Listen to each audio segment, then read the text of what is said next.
Hello, everybody, and welcome to Session 3 of Another Bug Hunt, a Mothership adventure. Oh, Lord, I'm hearing myself, and I hate it. Where is it playing from? Stop it. Oh, I had Twitch open. Sam. I gotta say, outside of game, real quick, that I had the most vivid, terrifying nightmare about this game this past week. Yes. Where I fell asleep watching Alien Romulus. Well, I mean... and I woke up in the dream with the crew of the cast and Taylor Swift, weirdly. And in the dream, Taylor Swift had her neck engorged and God, pincers spike out of her. And I was like, oh, this is an alien. We're fucked. We're all fucked. Because that's how it felt the last game. I was just hopeless. There's no fucking beating this thing. I am so happy to have infected your dreams. That is all I could ever ask for. Well, I am joined here once again with these 6 incredible players, friends, incredible fans of the style, the genre. So I am so happy to be here again for Session 3. Let's go around really quick.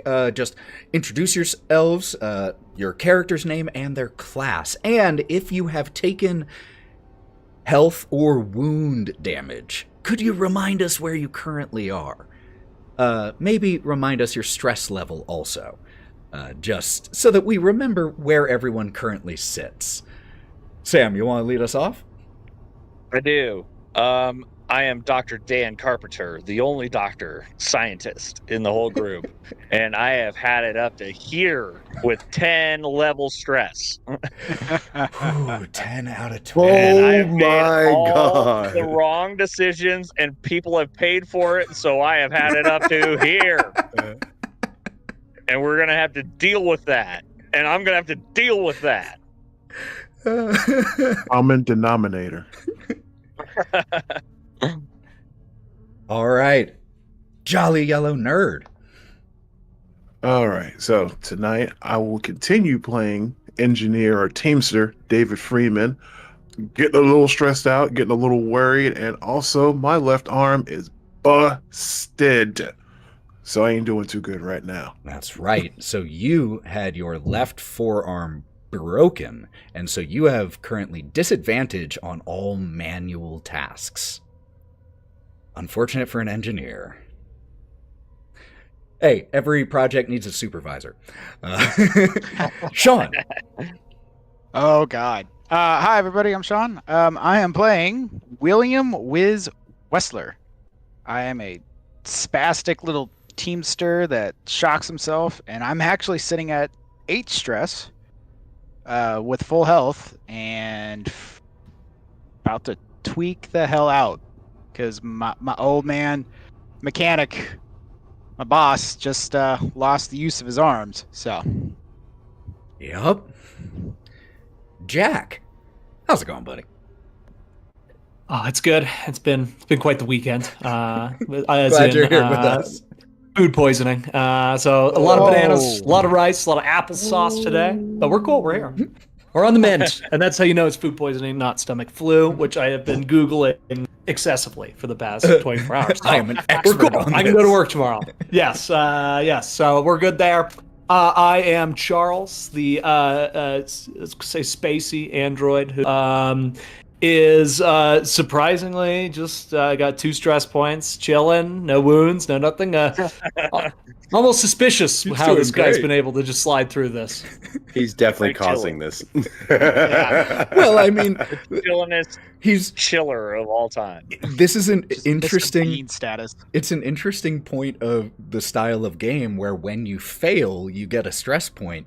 There is sometimes strategy in like, I'm going to not do anything that involves a roll. And I can't gain stress. Hands up, palms out. So clever. You know, androids, we're chilling. Yeah. Gabby, speaking of androids. Speaking of androids, I am Gabby, somehow still playing Reese. another android who also is sitting at a very nice little 4 stress. I cause more stress than I take. Mostly with stun batons. So. And Cory. How y'all doing? I'm Cory, and I'm playing Dawson Holliway, and I have a very sort of middle-range stress of 5, and I'm hurting. And I did not write down what injury I took, because I took a full bar of injury. You are bleeding from the large cut in your chest that one of the claws of this thing gave you. That's right. Yeah, you have a -2 bleeding, which has been still ticking since you acquired it. And I'll tell you, I aside from Reese over there, I also cause a lot of problems. Look, we need that. Somehow Dr. Dan Carpenter caused all the problems. You did. Well, you did. Well, that was last time. Let's see who causes the problems this time. Let's go ahead and roll that intro and jump into this session.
So, when we last left the planet, Samsa 6, you all had been sent down to investigate the lack of communication from a terraforming station, which included Greta Base and the Heron terraforming colony. Upon arriving, it quickly became apparent that this was more than a simple communications problem. And so, you began to investigate Greta Base. Your objectives, just a reminder, that were given to you by the company, were 1, to rendezvous with a particular Marine whom you've already since found dead. 2, evacuate or to reestablish the communications network, the satellite relay as well, and in worst case scenario, to evacuate the project lead here, Dr. Edom, and the android stationed here, Hinton, or at least its memory core. You found in Greta Base several dead colonists. Many of them were covered in these paper cuts. You all split up, working to reestablish the communication network and investigating the garage. When the communication network was reestablished and you turned it on, it played this high-pitched screeching sound that disoriented all of you, but some of you for longer, and those of you who failed that save have since become partially covered in those same paper cuts across your body. You all also found a Marine, well, actually 2 Marines in the garage. One who was relentlessly digging that you confronted and managed to drive off with a clever use of C4. And also one in an APC, an armored personnel carrier, covered in those same paper cuts and speaking about the hive, wanting to return. You all knocked him unconscious, took the live grenade from his hand, threw it out the garage door, and returned with this subdued Marine to the medical bay. While you were there, you began to discuss what to do. And while you were discussing, whatever was inside this Marine took that opportunity to emerge. You all unloaded several rounds into this thing, only for it to ting, ting, ting, ting, ting, ting, off the hardened carapace on the long legs of this arachnid-style creature.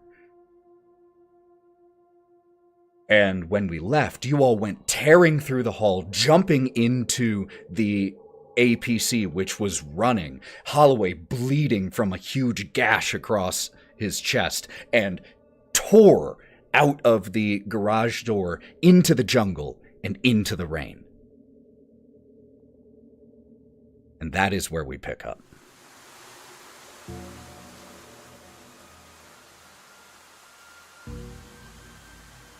We're being chased by this thing, right? Last you saw, it was still pursuing Wiz, as Wiz came running into the APC last. They're clocking outside. It's stabbing into the ground, chasing after us.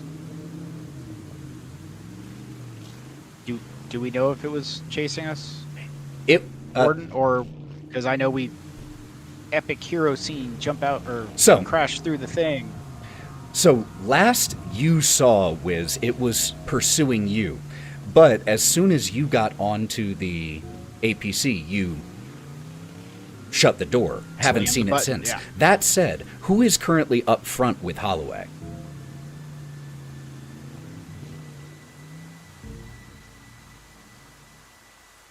Probably me. I was one of the first ones out here.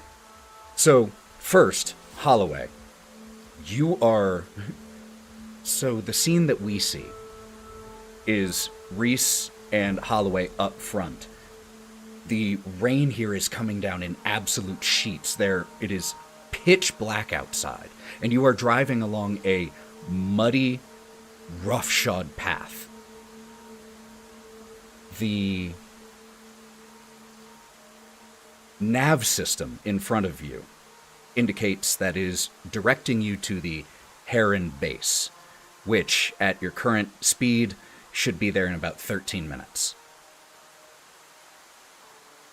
You can see occasionally as the trees to your left thin out, there is a overflowing, heavily gushing river that this road is driving right alongside. And eventually on the left, the trees clear away entirely, and you see this engorged river that's threatening to flood. And on the right side is just heavy, dense jungle.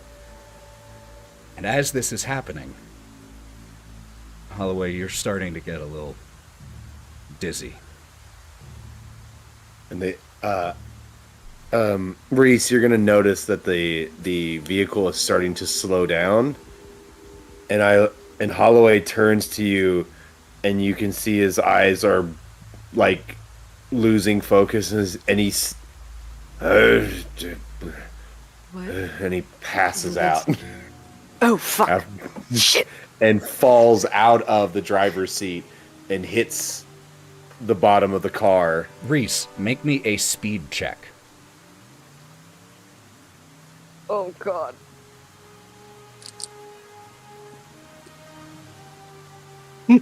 Nope. No? No way. The APC starts to swerve towards the riverbank. So first of all, you take a stress point for failing. And as Holliway starts to pass out, you jump into the driver's seat and manage to slam the brakes before the APC goes entirely off the road, but the front driver's side tire hangs precariously over the riverbank, with the river just inches below it. The rest of Lovely. you feel this as the APC. There might be a problem. Anybody want to come help? And at this point, Reese is focusing on trying to drive and get us back up onto the road and not necessarily Holliway. That makes sense. We can't all survive if we all go over a cliff. Androids stick together. What do you need? I think he's dying. This is not a computer situation. Does anybody? I like rip my sleeve and I just like put it against his wound. Okay. Can I Bandages. Yeah, can I start searching for a med kit somewhere in this APC? One. Oh, never mind. I'm just gonna fade back into the background. Reese literally just takes it and just like trying to drive and just holds it out to the tweaker. It's the one med kit that was on my person. Wiz shakingly grabs it. Is it Doc? Please, Doc. I know stims. I don't know med kits. He's bleeding. There's blood everywhere. Oh my God, there's blood everywhere. Doc. And he's just gonna be a little stuttering mess. And like tearing open the box all wrong. I got this. Give me it. Rip it open. And start applying it. Okay. Could you please make me an intellect check?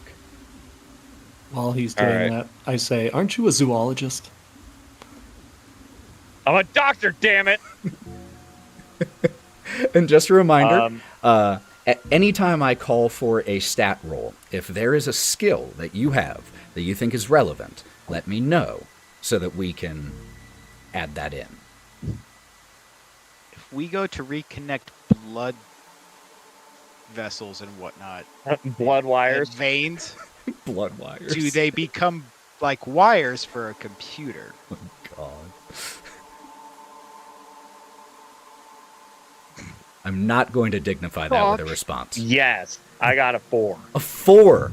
Incredible. So, you quickly, like, rip his shirt open, see the extent of this wound across the chest, and it is bad. That's going to need more medical treatment later. You can't do anything right now for the long-term effects that may have on him, but you manage to wrap it and stop the bleeding. Can I just blast my foam gun into it? Absolutely. Yes, absolutely. Sealing that up. Incredible. I will give you advantage on one roll of your choice for that. All right, I'm gonna roll a d20. Wait, what are you rolling a d20 for? Blasting the foam gun in. Oh my I'm, God! like, locked in. You don't have to roll a d20 for that. Okay. I didn't know if we were actually joking. No, it does not need to do damage. Absolutely not. But if you're using it to seal, yeah. Hit a 10. Fuck yeah. All right.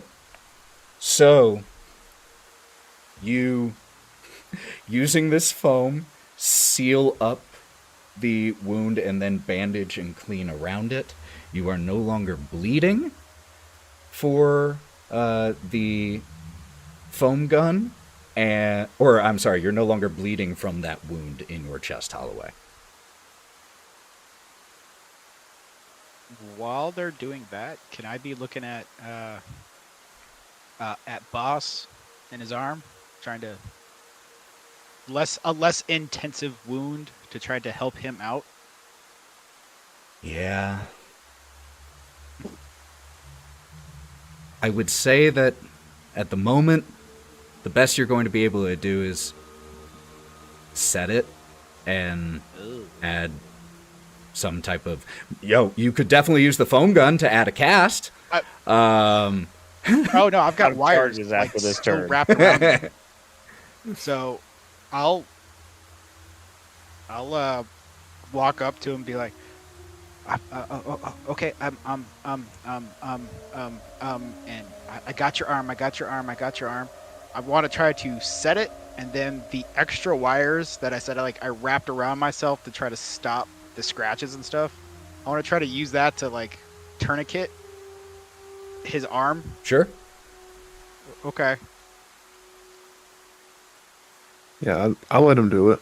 Yeah, I know his heart's in the right place. I know he's trying to do some good here. Oh, he's freaking the fuck out is what he's doing, but he's trying to help.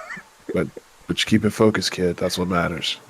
He's... And I kind of yell over my shoulder, "Wake up, soldier boy! We ain't done yet." Ah, fuck! Warden, what am I rolling for this? That you're not rolling. Oh, I'm just... This is purely... Not that I'm not saying purely narrative in a negative way. Okay. Narrative is wonderful. But in terms of mechanics, there's nothing you can do about this. Your arm's done. I mean, his arm's broken. You're not going to make it not broken. And even if you did something like use the foam for a cast, that's still disadvantage on manual tasks. So you splint it. Yeah, Doc? For me, Dr. Dan Carpenter, after saving Holloway's life, I fall back, hit the wall, and just let out the biggest groan of relief. I did my job, but I am totally tunnel visioned.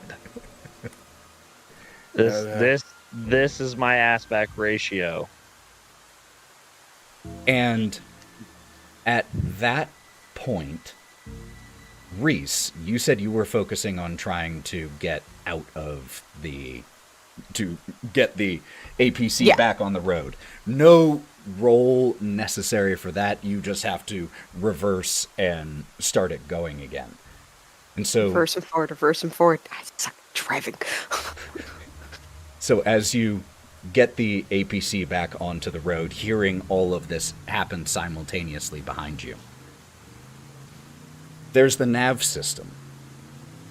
But as an additional feature of the nav system, there is a general, not as accurate as some that you've seen, motion tracker.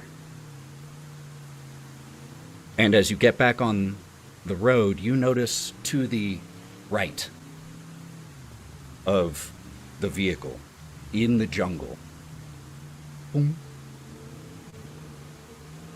boom, boom, boom, these 4 blips that at first get left behind as the APC zooms off, but then they start to catch up.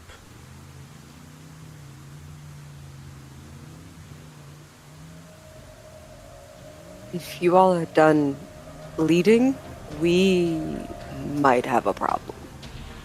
Oh, wait a sec. What? How many contacts? 4. Oh, fuck. Armaments on this thing. It's an APC. God forbid this would be a tank. Okay. Is there, is this a military vehicle? Yes. So, reason to believe there might be a hatch above? Sure, absolutely. Now there is. Yeah, and so, like, he cinches up, like, tighter, and, like, he arm bumps the mechanic as he's going by. He's like, fucking... I go through the little top hatch and what I would assume this, personnel carrier is, and I'm gonna look with my SMG around And what do I see outside the top of this car or vehicle? It is so hard to see anything. As you open this hatch, it is pouring rain, and you are driving about 40 miles an hour. The wind and rain whipping right into your eyes, and it's pitch black outside, aside from the headlights of the APC streaking forward into the dark and the rain. But as you are out there and you raise your flashlight, you're casting this beam across onto the thick jungle trees, you aren't able to see anything concrete aside from occasionally limbs of trees moving and crashing in ways certainly not just caused by the rain. All right, I'm gonna go back into the vehicle. I got nothing, guys. I don't. Holliway ducks back down. Reese, you see on the tracker as one of the blips quickly takes a diagonal path straight towards the APC. Did you close the damn hatch? Of course, I'm ready. There is a huge impact as one of these things slams into the wall. I have to roll something. Oh. Okay. As you're asking this question, an impact from the right of the APC causes it to shake, its wheels lifting off the ground. There are sparks as lights go out, and pieces of vital electronics have gotten knocked loose from the sheer impact force of this. The vehicle is still functional, but it took heavy damage. Back to the hatch. I'm now shooting at anything that moves. Okay. You can go ahead. What is everyone else doing in this exact moment?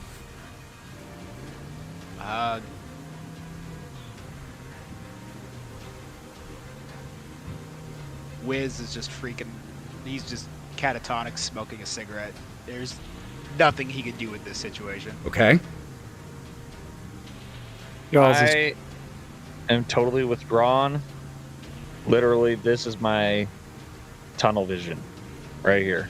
Got it. So we got two people who are just shutting down.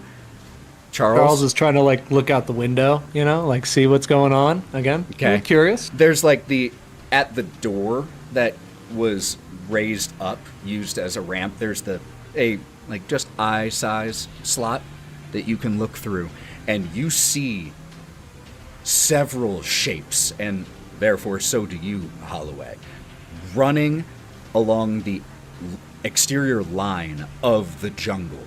The one that slammed into the APC is almost crab-like in its body composition and has this glossy, gleaming carapace. But the others that you see are differently shaped. One of them still has the central torso of a human and just has the legs that are coming out of the top of it and 3 coming out of the bottom. So it has 5 legs and 2 arms that are stretching as it is running and keeping up with the APC. Holliway, could I please go ahead and make me a combat roll and add anything relevant that you need? Jolly, I saw you were about to say something. Yeah, so when it impacted to us a moment ago and did the heavy damage, did the lights actually come back on, or did they go out and they're out?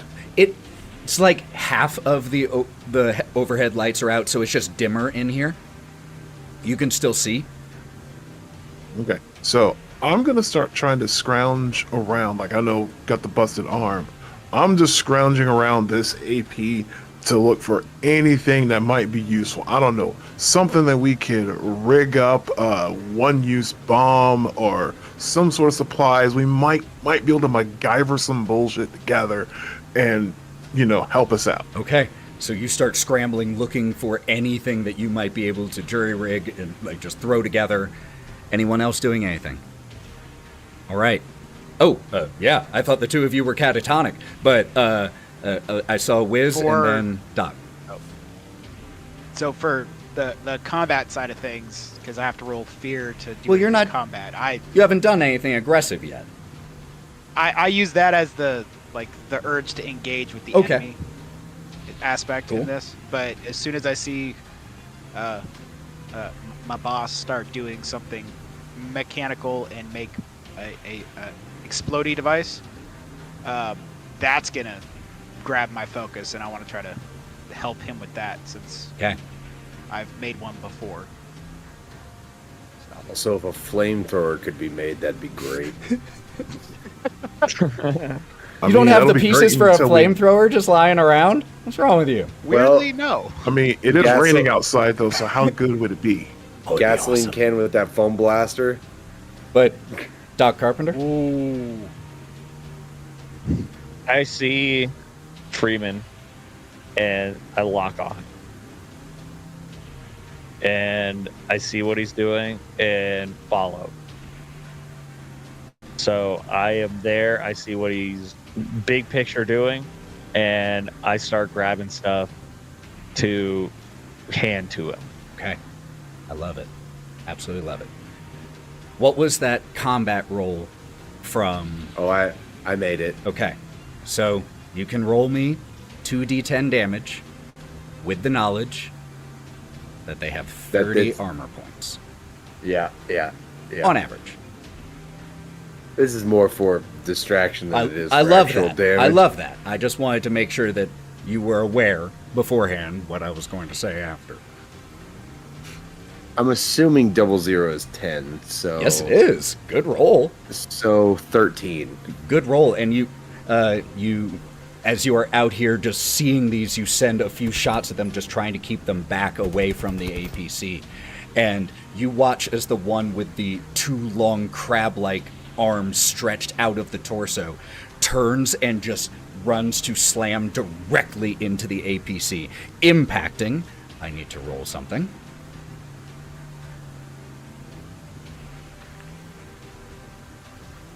If any of you smart guys have an idea, now would be the time. You Is there any way I can try like evasive maneuvers anytime these things try to come at us? You can make me a speed roll. Nah, it's And again, if you have any relevant skills. yeah. Let me make linguistics work for this. Look, if you're a good enough bullshit artist. No. No? Okay. Is the... You said some of the mechanical stuff went out. Did the sensor go out that lets me see them? No. So, I've got bonuses in computers and hacking. Mm-hmm. Would that allow me to know the delay enough from the delay outside when it senses to when it comes in to help me time better? I will give you computers. I like that argument. I will take it. That's an extra 10. Alright. Hey, made it. Made it? Made it. All right. So, you manage to slam on the brakes just in time so this one goes and off the ledge into the fast-flowing river. But then you have to gun it again. The Holloway, I have a frag grenade. Do you think that would help? Yeah.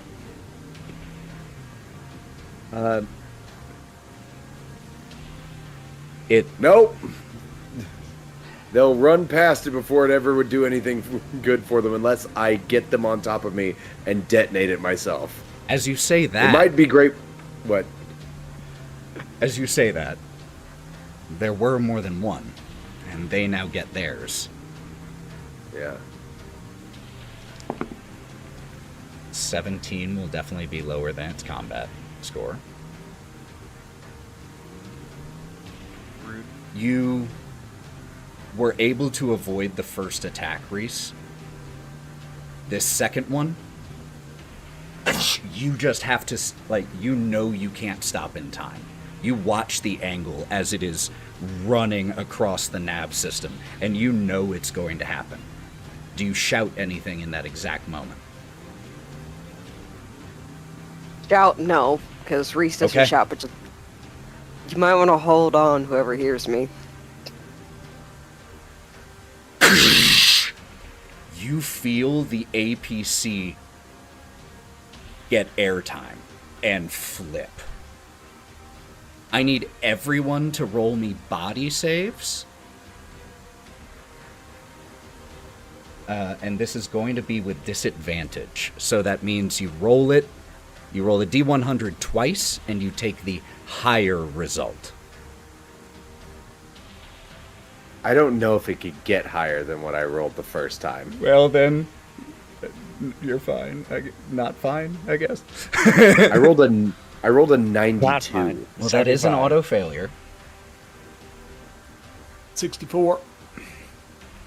Well, let me know if you pass Oh, or no. fail. No. I don't know. You might have a really high body save. Did My blood is anyone milk. Did anyone pass? 76. Everyone failed. Okay. Then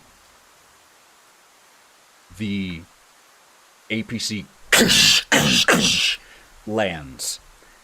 All of you are going to take a wound because you failed. I hate to be this way. Yeah? I feel like I probably should take more damage because I am out the top of a vehicle that just That's flipped. what So this either- represents. Okay, so it's like, or I could have been ejected out of it. Actually, now that I think about it, I would have been ejected. That's out. So I'm totally actually- legit, but I'm not going to I've- punish you in that moment with addition. A wound is already a lot. Yeah. You don't need more. But I do just want to remind that I did give advantage already to one player, or inspiration to one player. If you want to use that now, you can. That was me. I had inspo. I haven't used it. And I think I gave Yeah, there's been two. Sam also. So if you all want to, now is the time. Yeah, I'm gonna do that. You did Same. say take the higher of the rolls, correct, Ethan? Because it's disadvantage, yes. In this game, high bad.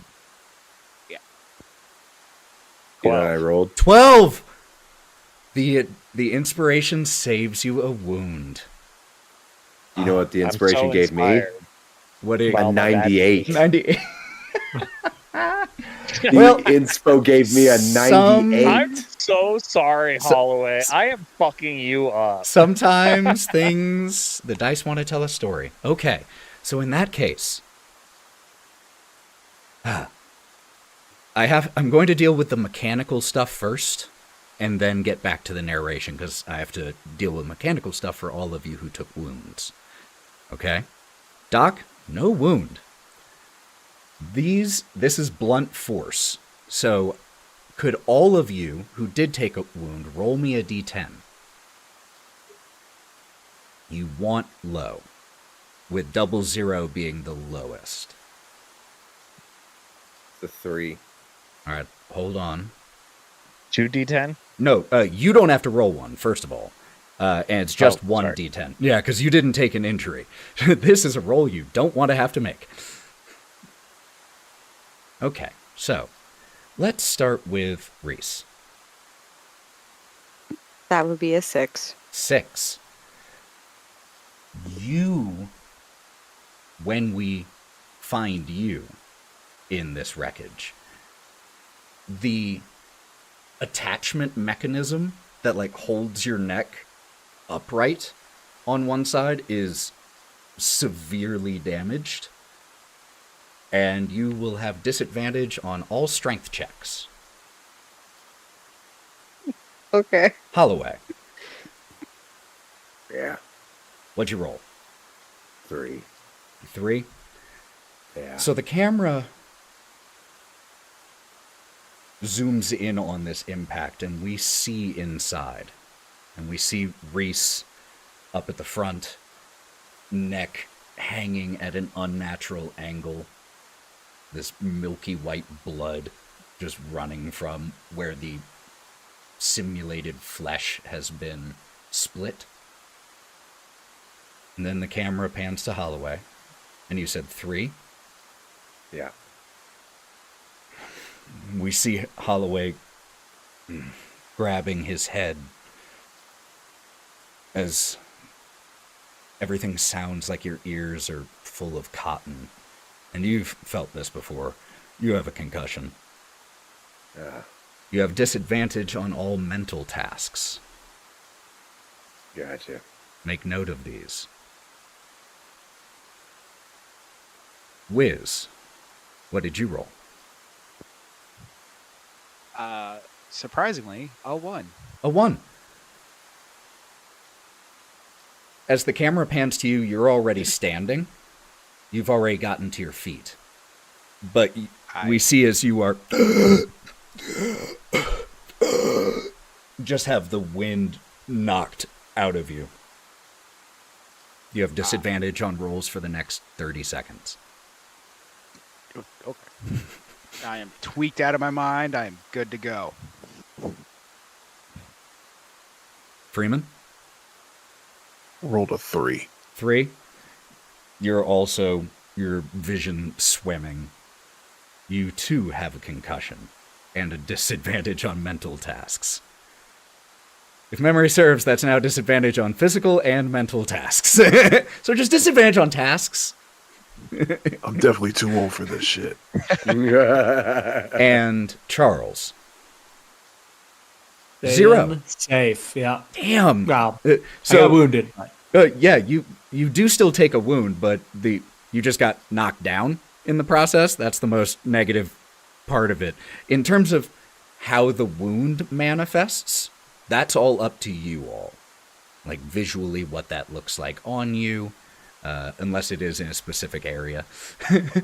But as the camera pans through, how do we find Dr. Carpenter, since you fared the best?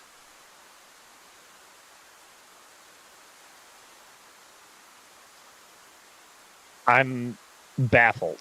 Absolutely baffled. How did I recover? How did I pick myself up? How is any of my body still in place? But I realized facing the ceiling on the floor now, I have to do something. This was a miracle. God gave me a gift somehow. And I'm going to just look up, look around, look at everybody, and jump to action. The closest person to me is who? Well, I also do have a quick question before we answer that. David, if memory serves, didn't you already have a wound? Yes. And you're a teamster, so your maximum number of wounds Is 2. is 2. So,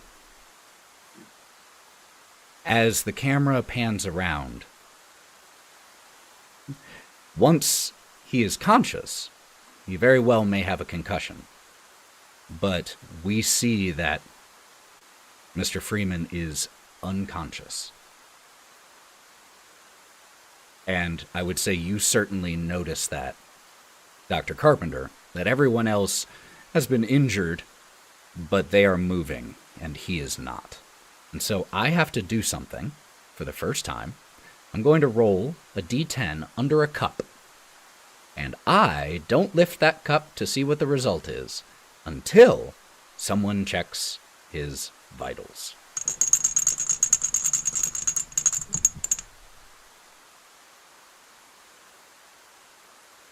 Holloway? So I would like to point out Holliway is not in the vehicle. He's the only one not in the vehicle. Okay. He has been flung out of the vehicle because physics would dictate if half my body was out and it rolls, I have been flung out of the vehicle. Yep. Well, that tracks. How many seconds has it been? We'll say this is all within the first general 15 seconds. At 30 seconds, you can have caught your breath. Okay, cool. Because now I can roll things. Doc, you're just gonna see Wiz like just pop up to. Oh shit! Oh shit! Oh! Freeman! And he's just gonna pull out a stim pack and he's about to just stab it into Freeman. And I grab your shoulder and you read my mind.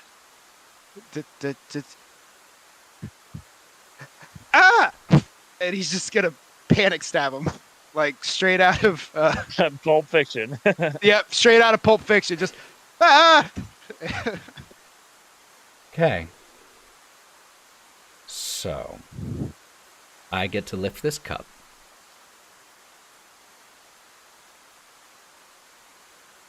And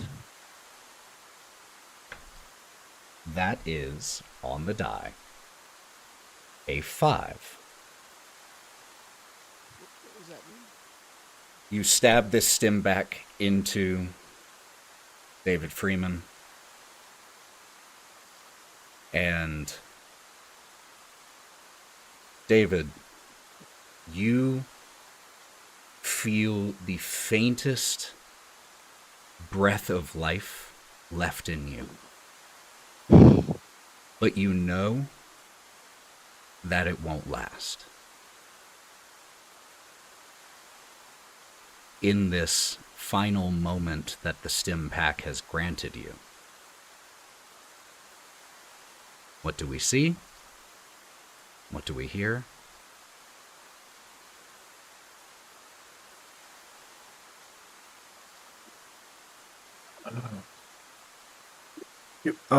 Talking to Wiz, like, come here, kid. Yeah. What? Yeah. What's up, boss? Yeah. I got you. I used the stim pack. I got the stim pack. Thanks, kid. I'm glad you did, but this isn't a lie for me. But I know computers are more your thing, and I give up, basically my inventory, like my toolkit, the nail gun, the load of 1,000 nails that I got from the garage. Like, basically, I can give it all. I give him my inventory. I in no way want to undermine this moment, but I do just love the idea of someone in their final moments just like, here, passing over a box of nails. Well, for engineers, this would make it's sense. great. Like, It's fantastic. I love the image. As the hands shake, you hear the nails rattle. Yeah, you hear the nails rattling and everything, so there's like a nail gun, there's, 1,000 nails, I got the toolkit and all my SMG. Why are you giving me your stuff? This is your stuff. You need your stuff. You're awake. You're fine. I've got your stuff for you. It's fine. It's fine. You did good, kid, but this body is I got knocked around a little too much. That shot you gave me is the only reason I got time to at least go out, not just slumped over dead like in one of those crazy movies or something. There's not a lot going on. We love those movies. It's fine. You're fine. It's fine. You're gonna be fine. It's time to face reality, kid. I'm not gonna be fine. Doc, I understand why you decided you want to help those folks out, but you need to learn the consequences. The actions have consequences. Just remember that, Doc. You said it after I said it to myself. I'm sorry, Freeman. I failed us all. Don't worry about it. Don't be sorry. Just be better next time, man. Be careful. You still got a couple of people here that could use your help. There may not be a next time, but there's this time. Just use that time wisely, Doc. So, androids, I honestly didn't know a whole lot about you or know you that well, but just do what you can to help these people out. And then I gotta and I just yell out, "Soldier boy, where are you? I don't know where you are. It's on you to take care of these kids now." In the mud. And then I stopped talking, stopped talking to them, and I kind of just like zone out basically and reach into my shirt pocket. I pull out this like busted pack of cigarettes, even though the original wrapper is still on them. And I look at them, I blink once, blink twice, and I'm looking at them, and then I blink one last time, and then the pack is brand new. Camera pans out, and I'm at a celebration. It's a couple years in the past. Wife is taking the photo. She's got the camera. Oldest daughter just gave me this pack, and she's just like, "You spent years trying to quit. You finally managed to quit. So here's a reminder of it." And my youngest daughter, she's like hugging on me and everything. And then, we have a celebration to recognize that I finally quit smoking after years of trying. And so we're cake, ice cream, fun, dinner, everything like that. And I just, put it, again, original party, I put it back in my pocket. We take like a family selfie and everything together. And on the camera flashes, I'm looking back at the cigarettes and they're damaged all over again. And I open the pack, look in the box, and it's not a full pack. It's a lighter, some pebbles that my little daughter probably picked up and just threw them in there, a lighter, one cigarette. I pull up, and there's a photo. It's the family selfie from my back. I flip it over. Wife wrote on the back and said, "If you ever decide you're going to smoke that cigarette, good reason, bad reason, otherwise, just know we're always there with you." And when I read that, everything else just starts flipping through my mind about all the fun we had together, pictures and everything like that. And the rain is very fitting. And through my flashbacks, I have, got the fun, we have the cake, the ice cream, playing around, regular life, and then one moment it ends, and I'm standing over 3 graves.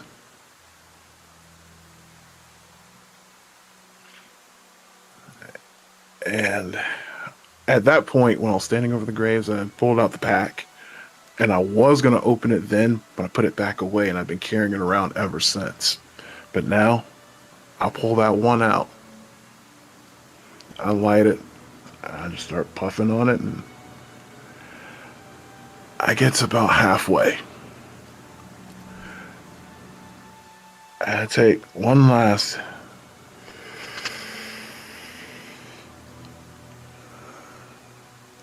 And the arm just drops.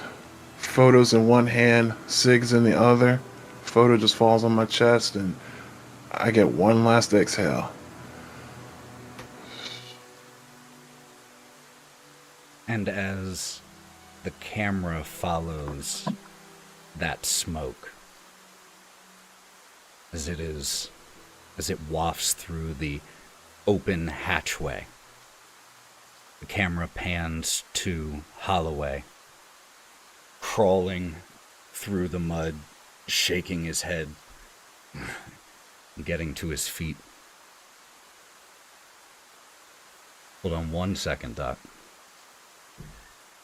And at about the same time, Holliway and Reese, you both notice movement. Reese, you notice it from the still functioning tracker. And Holliway, you notice it in front of you. As large shapes begin to push their way in no hurry through the tree line and towards the APC.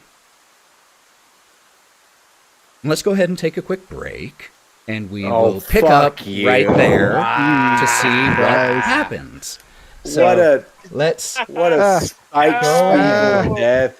What a goddamn Spike Spiegel death I've ever seen. That's the end of Cowboy All right, y'all. We'll Bebop. be right back. Don't go anywhere unless you're going to like hydrate. But we'll be back in 5 or 10. See y'all soon. Bye bye. Oh.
We are back, y'all. I have to make a quick edit to the name down here. We're going to keep that just blank for right now. There we go. All right.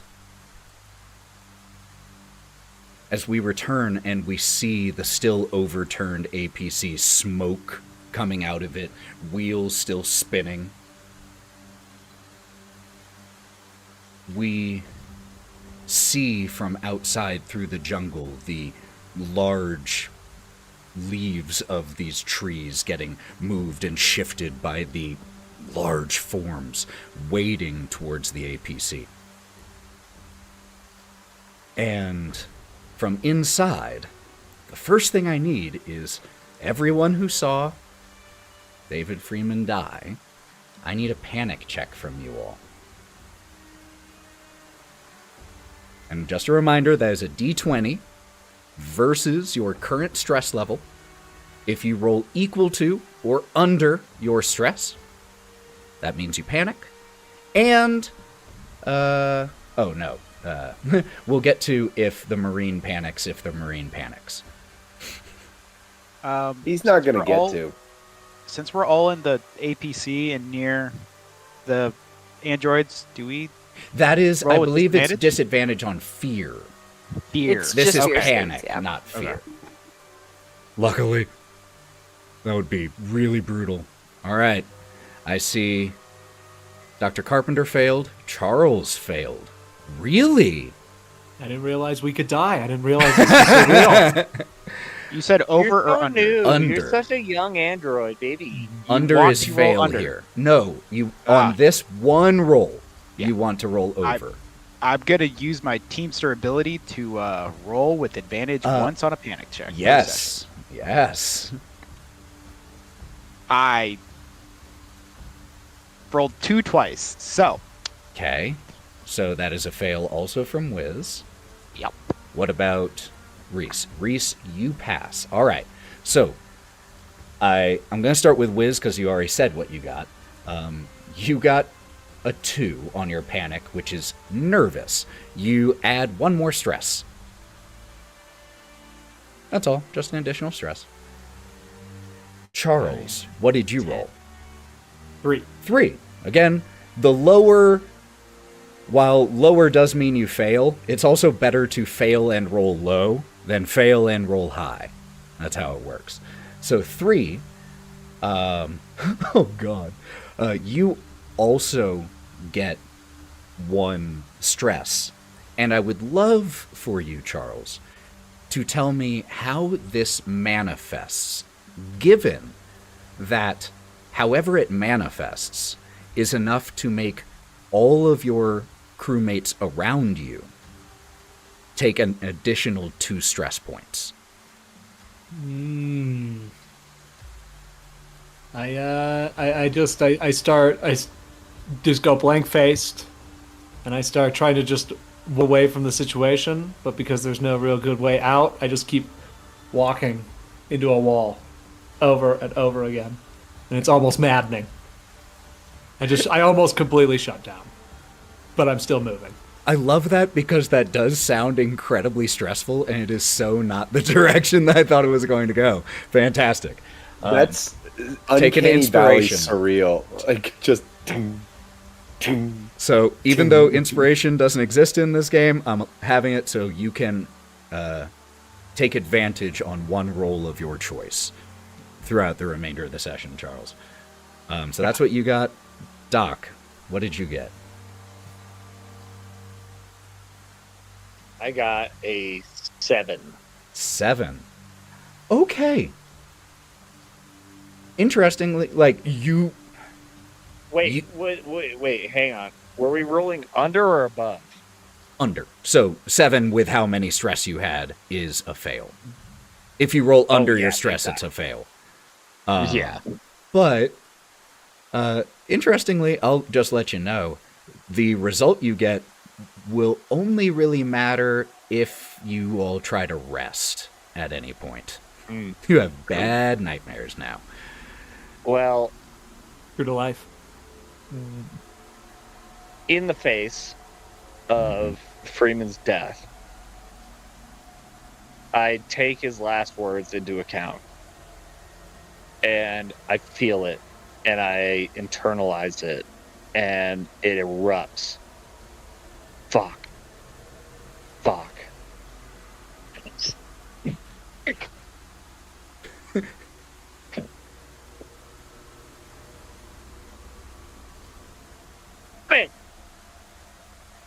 I don't know what to do with myself or my body or anything. I just erupt. Walking or just like this, and you, Holliway, hear this Pounding the ground. from inside the APC while you are outside, and we cut outside and see you with your SMG, your head still swimming from your concussion, as several shapes now start to become distinguishable from the fauna as they push forward. That one with the large stretching crab-like legs that rise from where they are 10 feet into the air as they start to approach.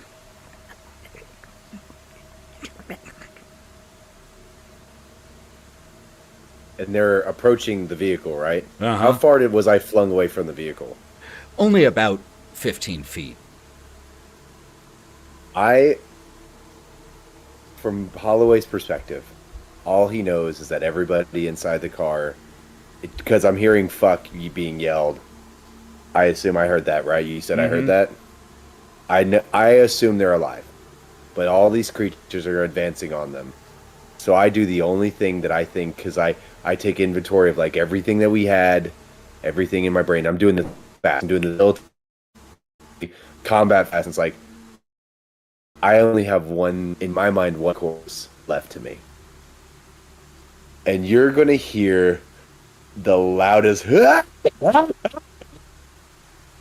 and he's going to put a single round like volley of shots into each body that he can see to get their attention on him.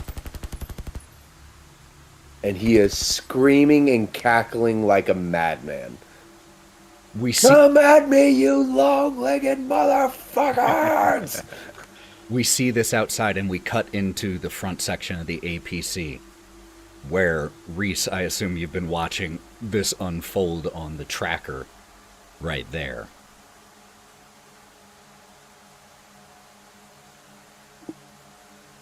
If you all are done freaking out, we have a problem. We cut back outside. We see Holliway continuing to unload as it just ting, ting, ting, ting, ting, ting, ting. Each and every single shot that is fired bounces harmlessly away from these things. And they start to... When you shoot at them at first, they hunker into themselves. And then after you've fired a few times, you essentially watch as they realize what you are compared to them. And they again start to move forward and then start to lurch towards you. And it is as they start to lurch towards Holliway still firing off desperate shots, that we hear the sound of engines revving.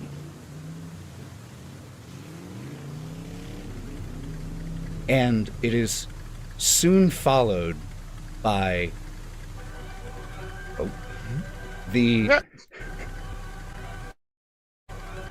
this blasting music. Great.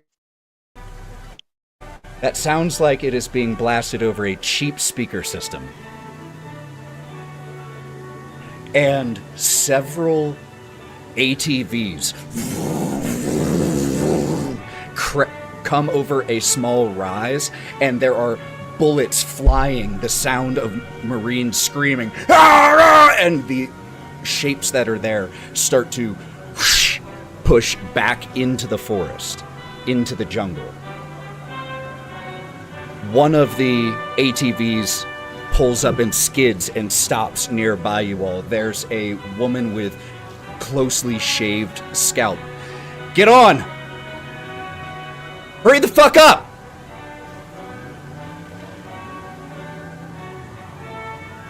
Holloway is just like, what? Huh? I was ready to fucking die. Fucking, he gets on one, just jumps on one, like, he's holding them way too tight. Just like, oh, you sound like freedom. Oh, God. Even though the mud splatters against the side of the fucking APC, Dan Carpenter still cannot believe the luck. I don't deserve this. I don't deserve this. I don't fucking deserve this. Wiz is just staring at Freeman's body and manically starts counting the nails and not aware of the things. So Hear Holloway from the outside. Get off your ass, you piece of shit, and come up. God damn, what are you waiting on? An invitation? This ain't a wedding. Get your asses out of the car and get on the goddamn fucking four wheelers, you pieces of shit. Get on now or get left. Reese is gonna just grab Tweaker, start dragging him out, SMG in one hand, look back at Freeman's body, and just shoot once to make sure he's actually dead. And just, without looking back, head to the ATVs. Cold-blooded. as you drag this away, Cold-blooded. he's just gonna reach out one final time for Freeman and grab your lamp that you had, and then just just as you drag the fucking tweaker out, he's like, A gunshot snaps, he's moving with you. snaps Carpenter out. Like, oh fuck. Like, I see the impact. I know Freeman's dead.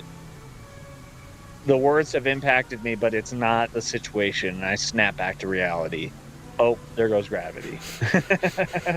We all heard it. By like 2 seconds. We all heard it in our heads. And I follow suit, scrambling on all fours, just clamoring for the light outside. Charles is just walking against the wall again, and then kind of realizing this as everyone's leaving, and he starts to go, and then he's like, why didn't anybody try to grab me? I think they were going to try and leave me. And then he follows suit and jumps on the last ATV. And as the last of you gets onto the ATV, some of you are having to sit rather precariously as they're a little overloaded, going through the mud and leaving the still smoking APC and David Freeman on the road behind. You can see as you're on here that Ride of the Valkyries is playing on a friggin' boombox that has been strapped to the back of one of these ATVs, that as one of you was about to move it to have a place to sit, one of the Marines, And as the ATVs crest a small rise, you get a full view of Heron Base. It's built right along the river, and it's clear why. There has been an enormous dam erected here. It's the most dominating feature of the entire thing. Yet with how heavy the rain is, how overflowing the river is, you can tell that it is doing everything it can to hold this river back at this point. The majority of the base is on one side of the river. There is also the dam, and then on the opposite side, you can see that there is a large satellite. So, seems to be the tower on the opposite side of the dam would be the orbital relay for Heron Base. The ATVs, however, are heading towards the main bulk of the base, which is on the right side of the river. And they take you around behind the base and growl their way into these large bay doors that open as they start to approach. Once you all are inside, the engines are turned off, all of you still dripping with rain and sweat. You find yourself in a hangar, surrounded by several haggard, well, not surrounded, but which is also populated by several haggard-looking individuals. There are sandbag barricades that have been set up all around the hangar, clearly set up by Marines establishing firing positions.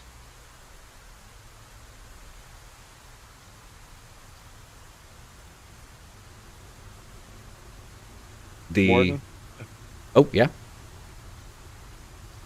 Did we seal the door behind us? Yes, as you all enter, the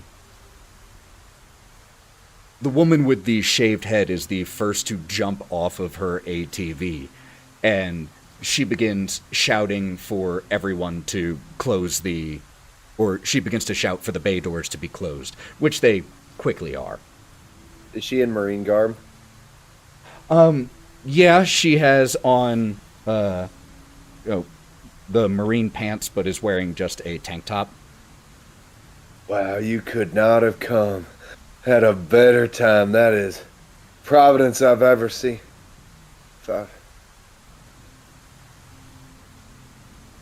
What are the rest of you doing in this exact moment as you come in here? Hold on. Doc. Where the hell's the old timer? Did you motherfuckers leave the old timer behind? Not exactly. You just see the old timer's headlamp on my, like, the band strapped around my head, and I'm just like holding all of his stuff in my hand and like trying to smoke a cigarette at the same time. Just quiet and just shaking. As this is happening, after the bay doors were ordered shut, the Marines who were driving the ATVs begin high-fiving, shouting, jeering with each other. One of them even lets off a few shots into the ceiling, which does get the woman who seems to be in charge to like grab the gun and point it down, and there's just a quick little peacocking moment until he retreats a little bit from that situation. As you all are having your initial moment in here, there are two distinct groups of individuals here that start to approach you all. One of them is headed by a non-binary individual with thin rectangular glasses and a torn lab coat, while the other group is led by a young man with dark skin, a thin mustache, and dog tags dangling from his neck. And Holliway, you immediately recognize the icon as that of a medic. I'm gonna need your... Oh, yeah? I'm gonna need your attention. And I'm gonna... Holloway's having a moment. He's gonna walk over to Wiz, and he's gonna hold his hand out. And with two fingers.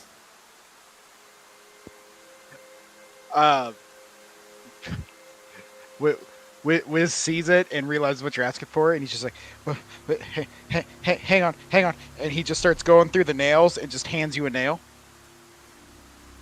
No, you idiot. You know what I want. God damn it. Give me a cigarette. Cigarette, and he just digs through the box of nails and pulls out the carton.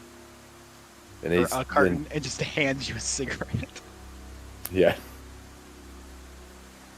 As this is happening, the individual with the thin rectangular glasses steps closer to your group. Were you sent by the company?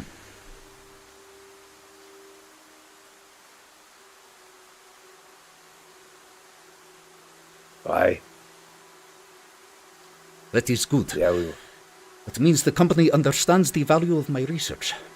Your first goal should be to recover my research from the lab so that we can try to find an exploitable... And as they continue speaking, the Marine who seemed to be in charge turns around from what the interaction she was having. That's bullshit! Siege Squad has been gone for hours. We need to send backup now. We need to get in there, blast the fuck out of whatever hit Siege Squad, and get the reactor ready for the flood. If we don't, none of the rest of this matters. We're all fucked if that reactor goes down. You've seen what those things did to us when there were more of us and the power was on. You really want to be here when it goes dark?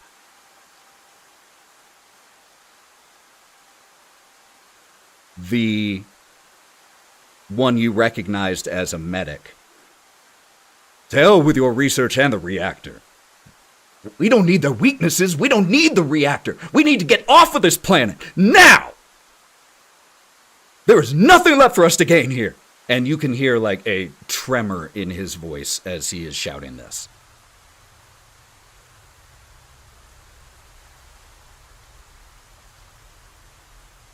Dr. Carpenter? Dr. Carpenter is looking at a puddle that isn't being rained on. We're in a hangar and just wondering why, and just catches pieces of this conversation, and that voice pierces through in a way that just erupts. Dr. Carpenter grabs the lab coat and yanks him in, and he goes, I saw 3 people that I was to protect die in front of me. And you're worried about your fucking research? You're worried about your fucking research? Fuck your research. Fuck you and fuck your research. The whole reason that any of us are here is because of this bullshit. We're not supposed to be here. We're not supposed to be on this world. We've interrupted an ecosystem, and it's taking us down one by fucking one. Fuck you, you. He throws him back. A Marine looks like mid-50s, Japanese descent, a gray scruff of a beard. As you push the doctor back, steps forward, kind of catches them, and just gives you a stony look. And the doctor steps back and straightens their torn lab coat.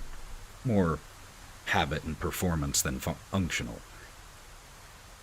That is well and good what brought us here. But we are here now. And my research might be able to reveal a weakness. You want to survive against these things? We need to know how to kill them. Have you tried? And at about that time, there is a... Through the windows of the bay door, you can see as outside gets a little bright for a second. And then there is the sound of approaching thrusters. And a single transport pod drops down outside of Heron terraforming base. To be clear, this is a one-way vehicle. Why? Because it wouldn't work otherwise. It's called a conceit. Roll with me here. But It can't happen. Dun, dun, dun, dun, dun, dun. So the movie can happen. who do we see as the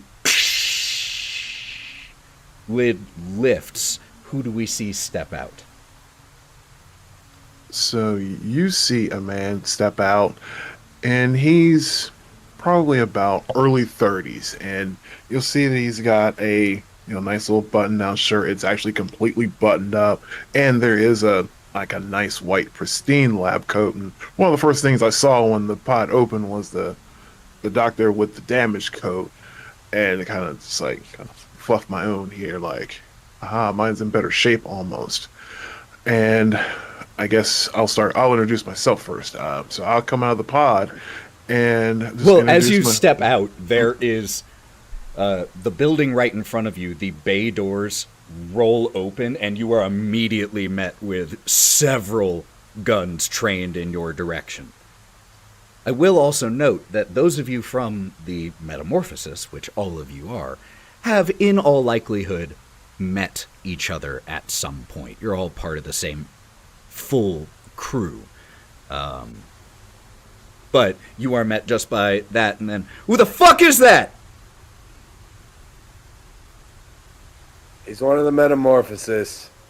That's funny. The company's still sending bodies for this meat grinder. Oh boy, oh, you're dead. The rest of us.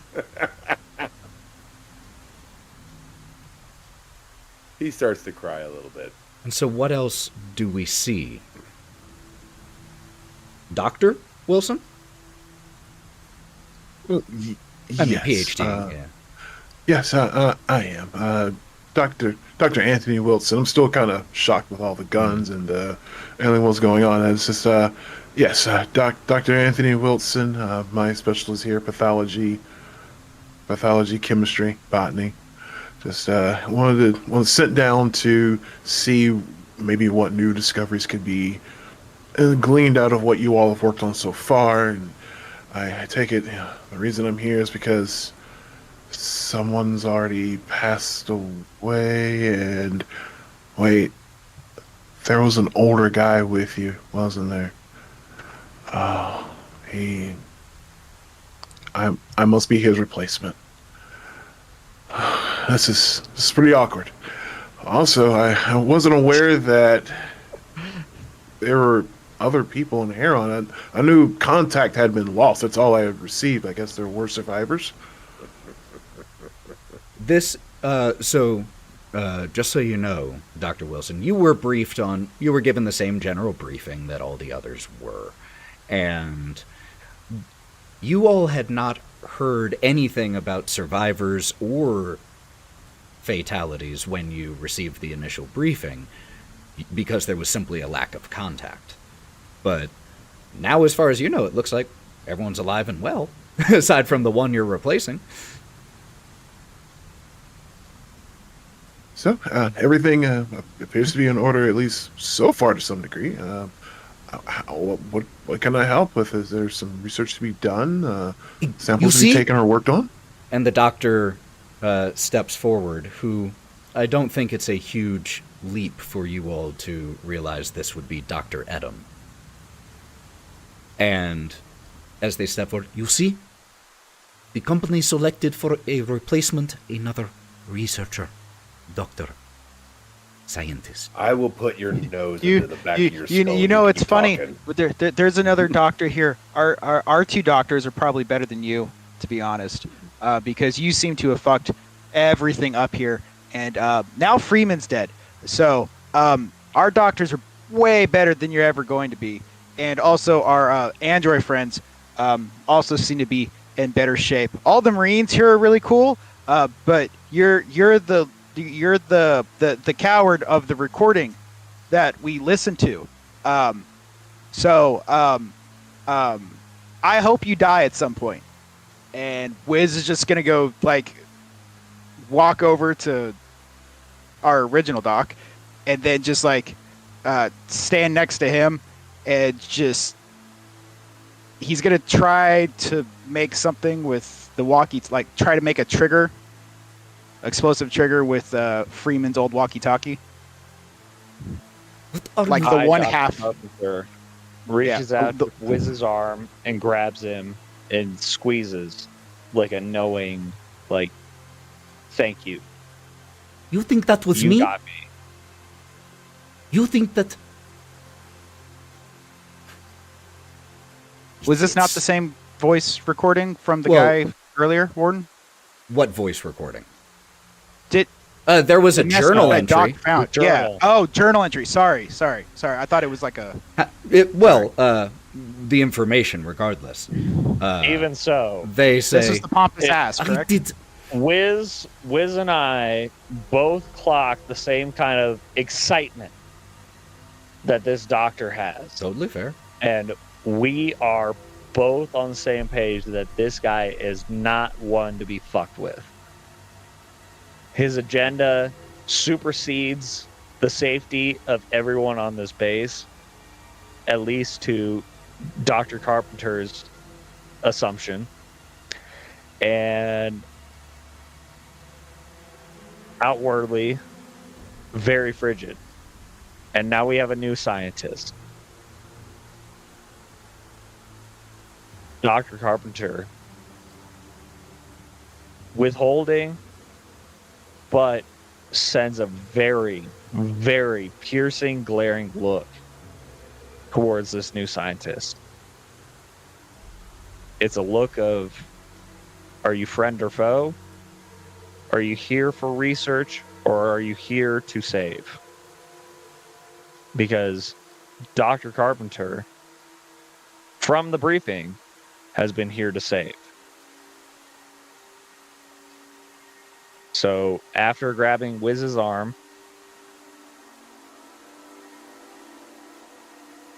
he puts his hands down, folds them, and then just hopes that his nonverbal posture sends the correct message. And as you're doing this, Dr. Edom continues. Imbeciles. Why do you think that I would... I am a researcher. And prior to everything here going to hell, we were studying the DNA structure of these creatures. It is possible that we would be able to find some weakness, some way of destroying them, harming them, doing something. Dr. Adam, what exactly are these creatures? I'm curious. We I have been this whole time.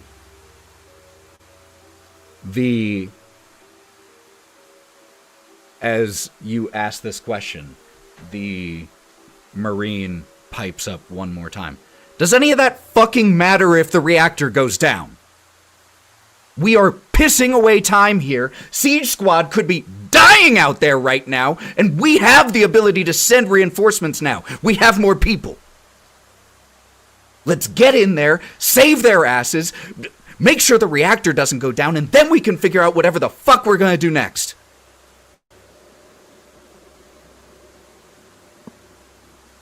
Can't research without the lights on. Can't radio, and like Holliway is gonna look at everything, and like he's finally calmed down, and he's gonna be like, I think honestly, Marine has the best. As much as I agree with you, Doc, that we need to get the hell out of here and get off this stupid rock and fuck whatever the corporation wants. This shithole is a fucking lost cause, and we shouldn't be here. We can't get off here if we can't radio the boat, which would require power. You there, research, I don't like you one bit. You seem like you'd sacrifice all of us to understand a little bit more about these bugs, but that's not a point at this moment. We can't do any of it without power. If we lose power, all of our hopes and dreams go with it.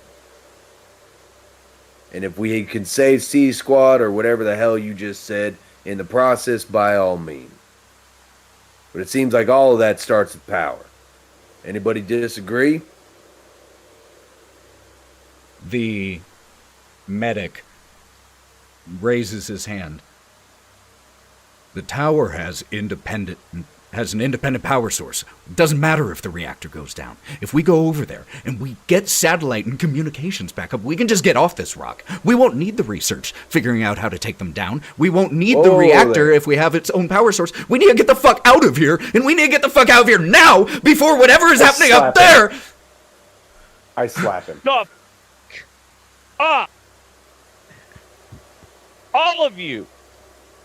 I cannot take it anymore. Guns in my face, and I am the only one intact out of this whole thing. I'm selected in some kind of way. I know that we need to get out of here, and I know that there's no reasoning with this entity, these forces, nothing that any of you have to rationalize or anything that any of you have to say matters anymore. I'm not hearing whispers. I'm not cut up with paper cuts. I know better than this thing. And this thing is a fucking beast. It is a creature. It can be defeated, but we are in its fucking territory. No matter how many goddamn constructs, no matter how many buildings we build on its land, we are in absolute underwater territory here. So, with that in mind, can we please calm down? Quiet down.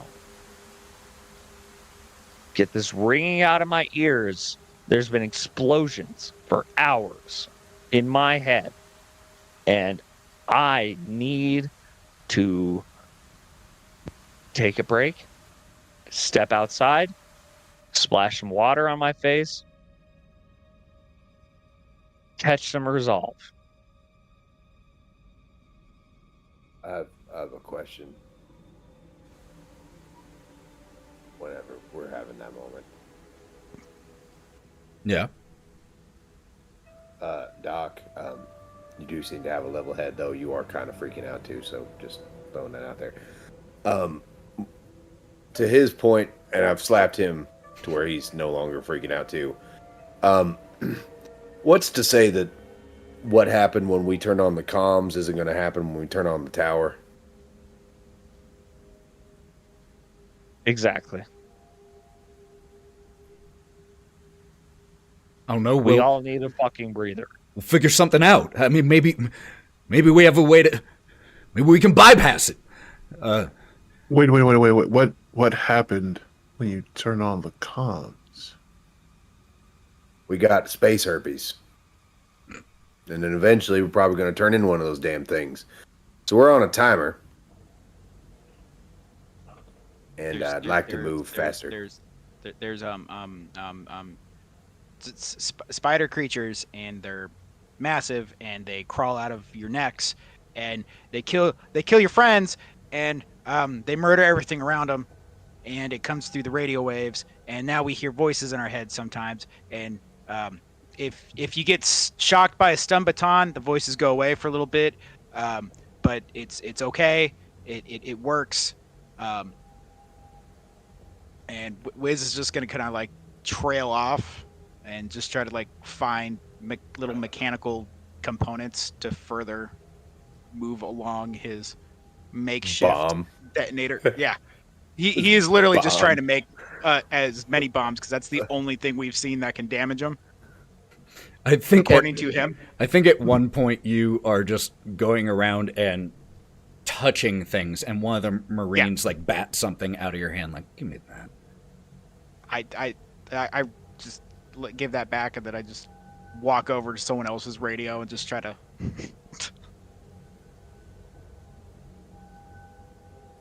Okay, so I go. I kind of address the doctor that's obsessed with the research. Look, doctor, I understand the importance of research is an important part of my way of career too, but you have to understand, research is not worth everyone's lives here. What good is it if you die trying to get it? What good is it if you become the research? You don't understand. I need the research. My family is being held in debtor's prison. If I don't return with the research, they'll never get out. So to answer your question, it's worth it to me. So what exactly kind of research are they expecting from you? What result are they expecting you to produce? It isn't about the result. It's about the data, the information. This is an incredible discovery. A creature that is intelligent and can reproduce through sound, taking over the bodies of entirely foreign creatures simply through sound. Reproduce through sound, take over by sound? Yes. Wait, what he showed us a moment ago with the space herpes, as he called it. Yes. Are you or any of your people suffering the same condition as they are? Straightens up. Not anymore. Okay. How? How could that be? Not anymore. Does that mean you have a way to stop it? And they just look at you, waiting for the pieces to fall into place. Oh. That's what you do. All right. There is no known cure. Have you seen it progress to full final results? What happens at the end? We have. It is a fascinating process. After the initial phase, I have dubbed it revelation phase. The subject develops the cuts that you have seen, and in most cases begins to hear voices. After that, anywhere between half a day and 3 days, in our experience, they will begin to suffer catatonic episodes. And they quickly lose what remains of their humanity. After that point, it is better to simply end it quickly.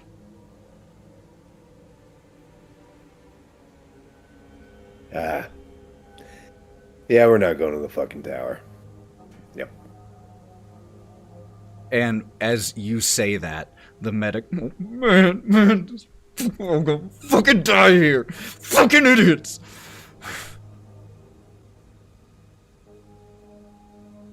I will shoot you. Just stop talking. And in response to that, when you say that, he turns and like you can see that his eyes were welling up with tears of fear. But in that moment, the fear response immediately triggers the fight reflex. And he walks up, "You're gonna fucking do something about it, huh? Mr. fucking tough guy. How long have you been here? That's what I fucking thought." Oh, do it, boy. Do what you want. Do whatever you need to do, boy. I just want to get the fuck out of here, man. It's right there! And for some fucking reason, everyone else is too stubborn! And I grab him, and I'm like, it's not. More of the same is up there. Get your wits about you, boy. You know exactly. You've been here longer than me, then you should know that anything up there is just death. If we turn on that tower, it's just going to make more of us. And you're going to be suffering the same fate as I am. And you want to turn out like me? You want to grab bottom? Now you're going to gain your wits, boy, and we're going to think our way through. All right, soldier? We're just going to end up like you if we fucking stay here. I know. We'll get off here. We'll get off this rock, but we ain't going to do it freaking out. Now get your wits, boy, and stand in line. And you, like, shove him back. And he and turns away in a huff. Thank you. Thank you, Holliway. We're on the same fucking page. No more of these. No more of this bullshit. So what's the It's plan, Doc? us or them. All right. Who are we? That's the real question. And I have no answers. I have no answers. But I swear to God, I'm going to kill this Russian motherfucker if he has more to say about his fucking research.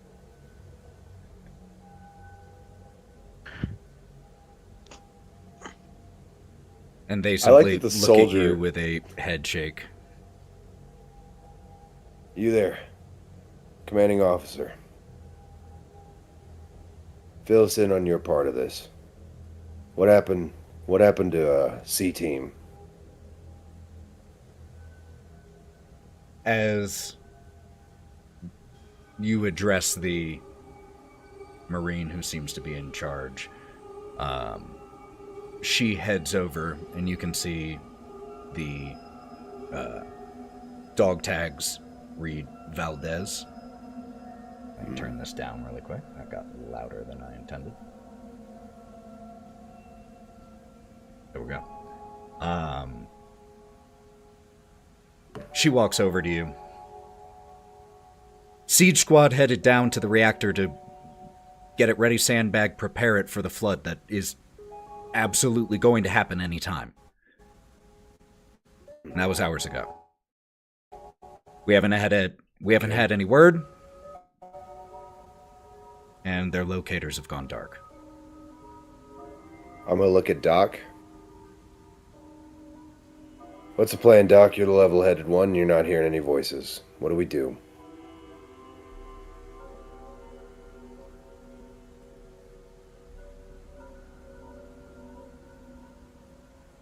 I'm looking actually at both the docs. I'm like, you two new doc, I'd like to hear your opinion on this.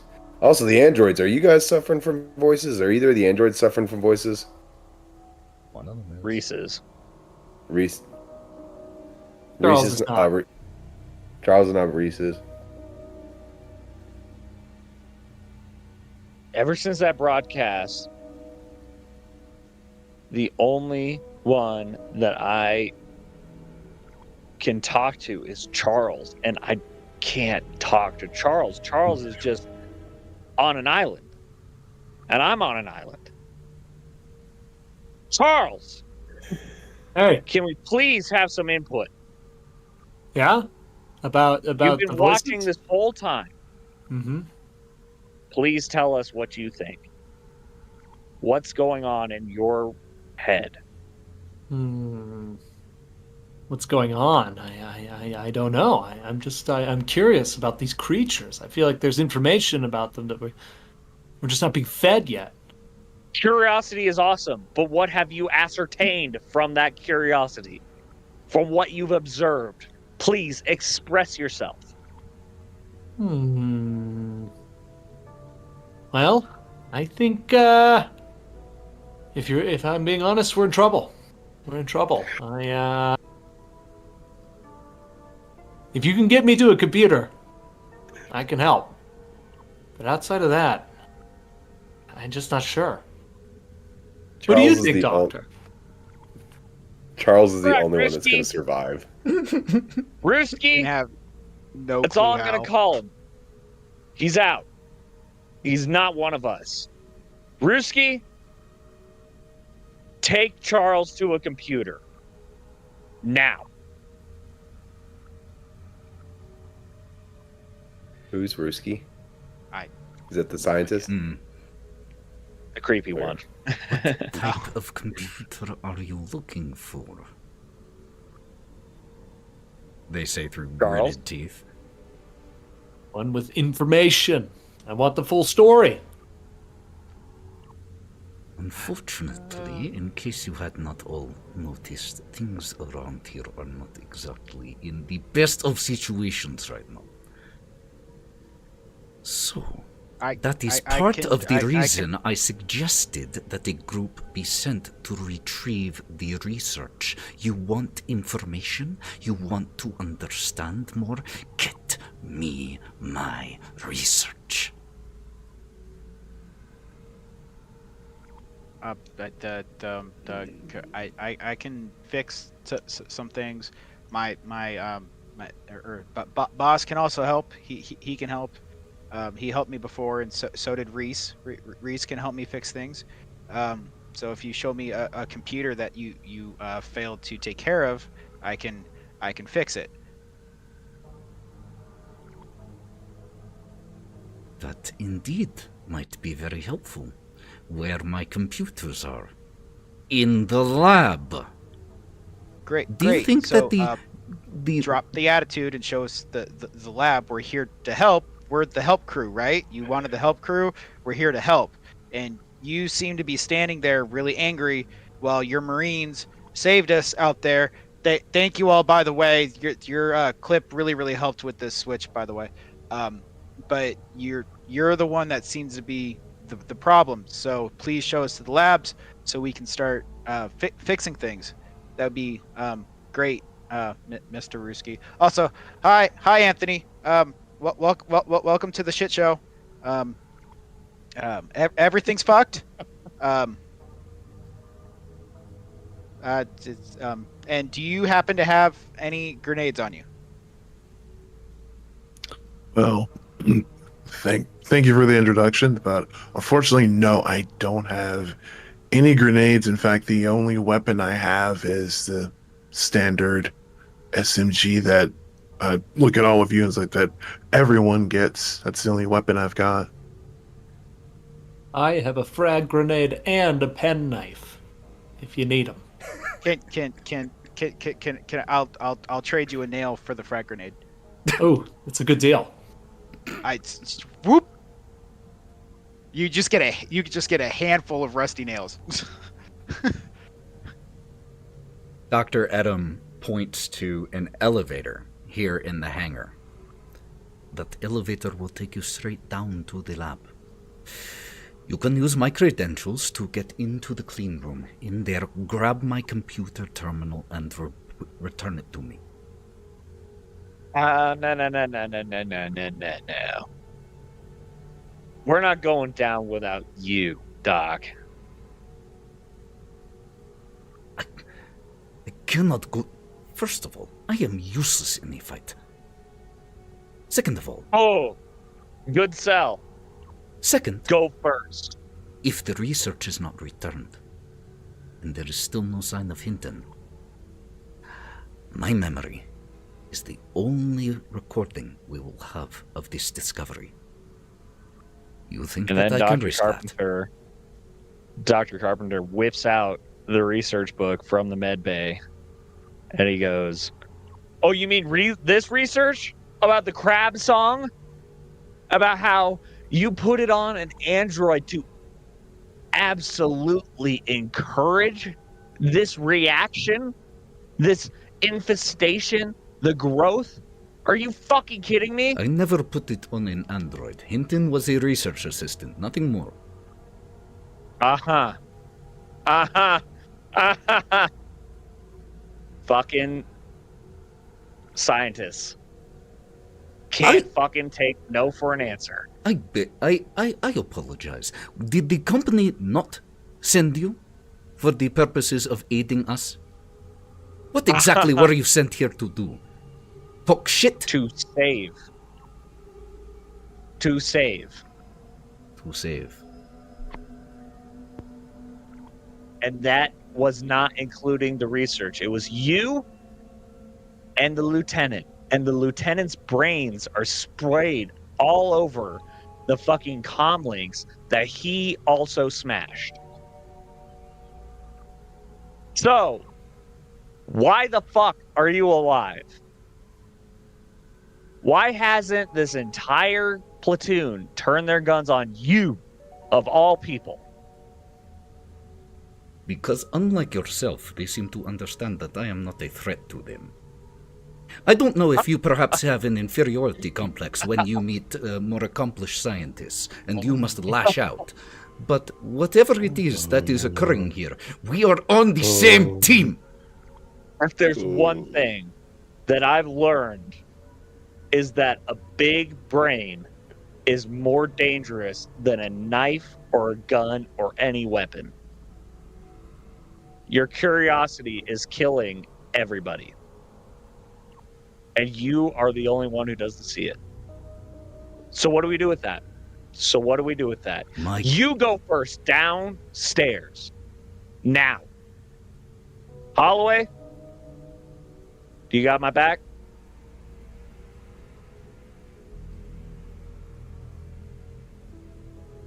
I'm up. Yeah, sorry. I was checked out at how much I want to kill this guy. All right, yeah, let's go. Let's do it. I'm out. I'm down. I'll come too. I was literally messaging, hey, I want to kill this guy. The Valdez speaks up again. This is a bad fucking idea. We need to shore up that reactor first. Won't fucking matter if you figure out how to hurt these things if we're having to fight them in the dark. Does it seem like they've had a problem in the dark?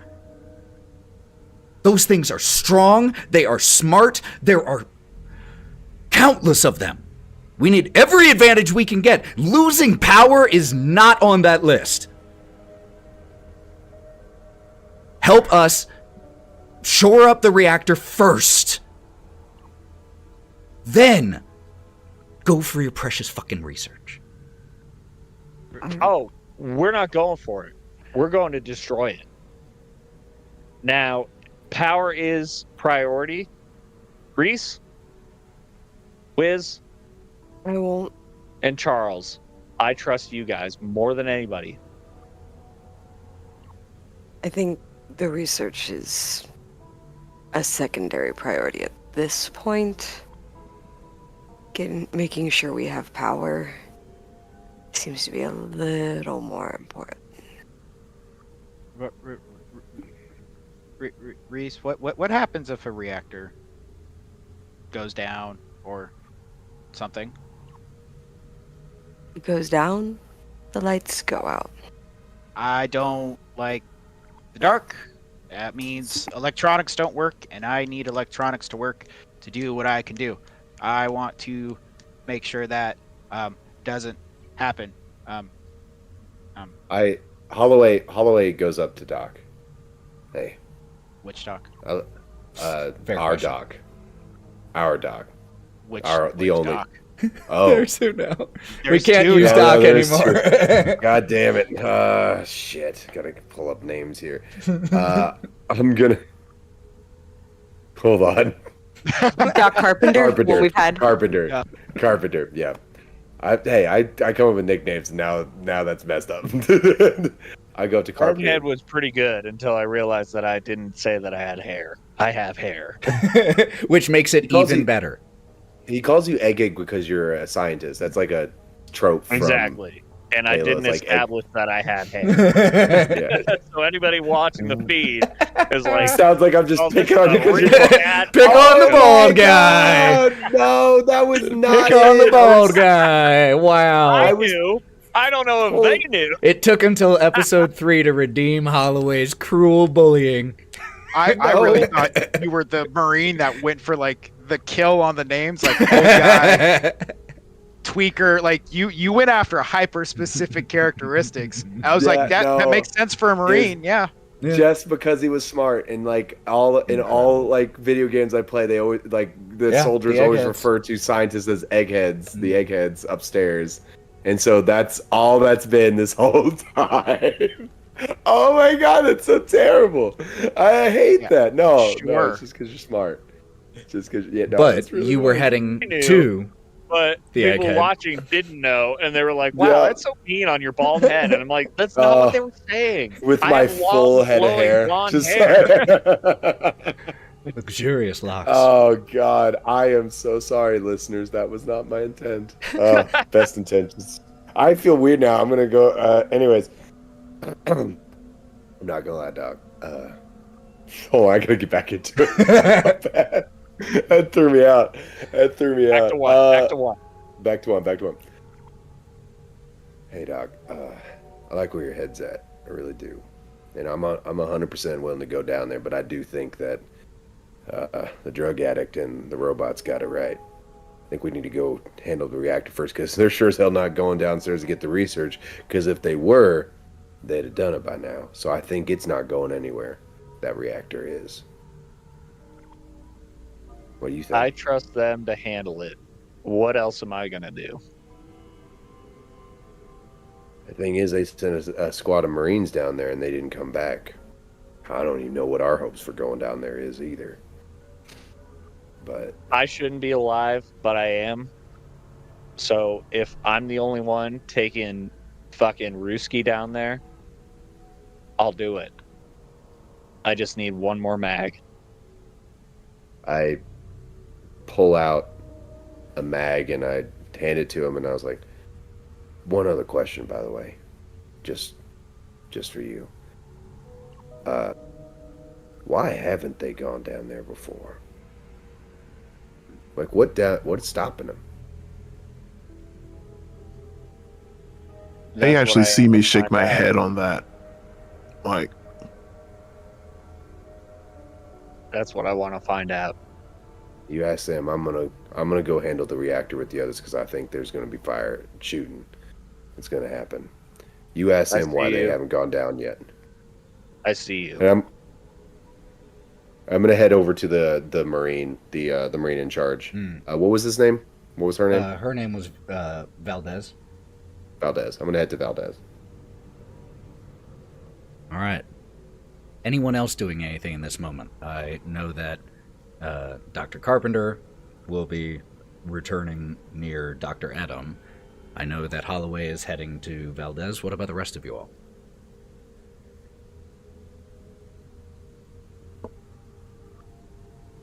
I'm actually going to head with Carpenter, because I'm going to assume I at least heard them say like the question of, why haven't they gone down there yet? That kind of piqued my interest, and I just kind of file in with Carpenter because I want to know that too. That's fair.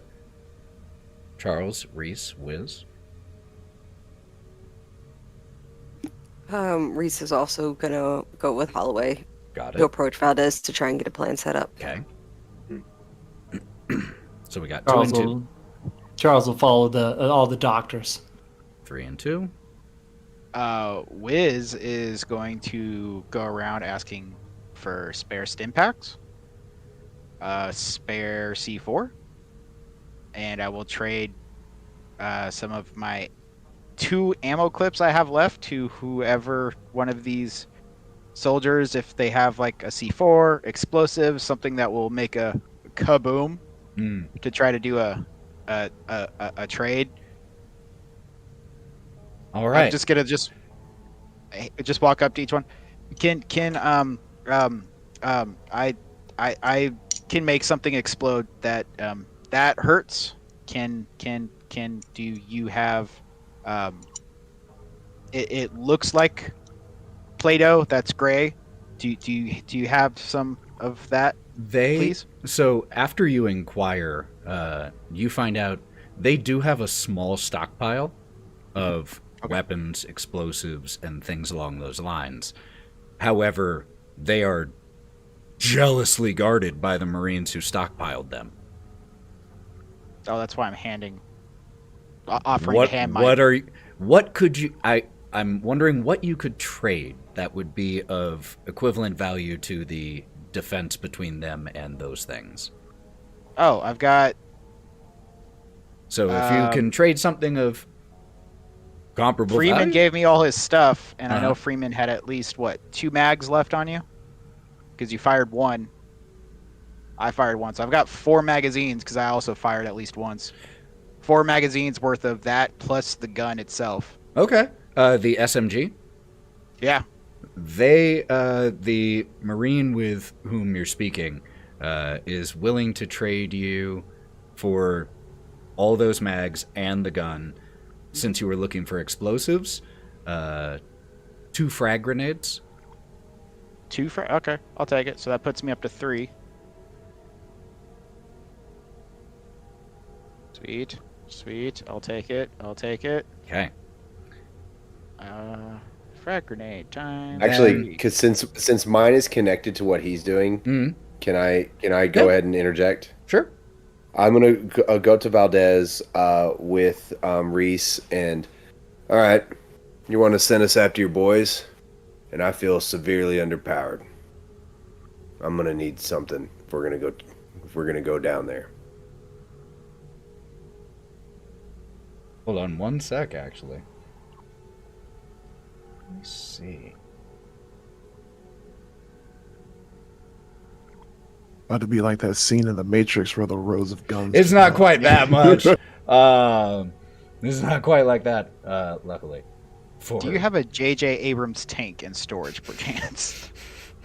Yeah, Scorpion. Do you have a Scorpion on you? Or a Thunderhawk filled with space wolves, specifically from the Space Wolves. Yeah. You ask. Yeah. And Valdez looks you up and down. And...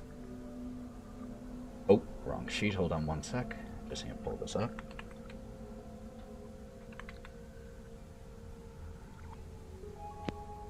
I'm gonna point at Wiz and be like, "Oh, by the way, you're coming with us, Twinkies." She walks over and grabs a gun that is more rifle in design. You recognize it immediately as a pulse rifle. And she tosses it to you. It's still not enough to really punch through the armor of the full-grown ones, but we see any of the little fucks ones. might be able to do something. Anything else for the rest? I'm going down there with 3. Do you have any men to spare? Any armor to spare? Anybody? I'd like to give you as much advantage. If you, when you ask about more backup, if you're going down there, we're fucking coming with you.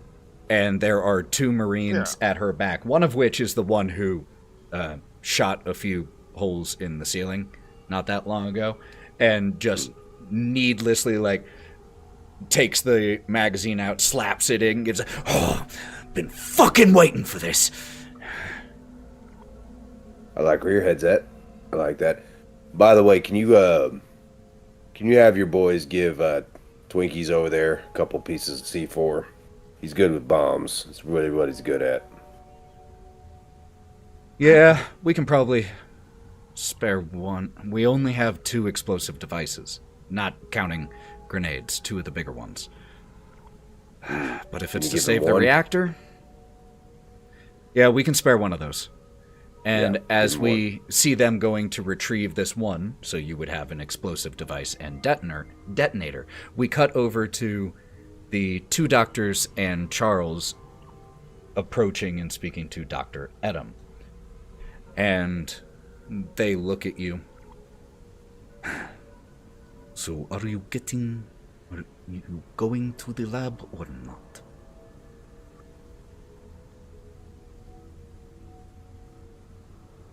I don't know, Charles. What do you think? I think if they can get the lights on, that would be very helpful. That being said, well, and then the computer won't work either if there's no power. I do think we need power, but this seems like the direction for information. Got it. Charles, would you prefer to stay here and help with the power, or come with us You and are find out not what's thinking. going on downstairs? You all are splitting up. Shut up.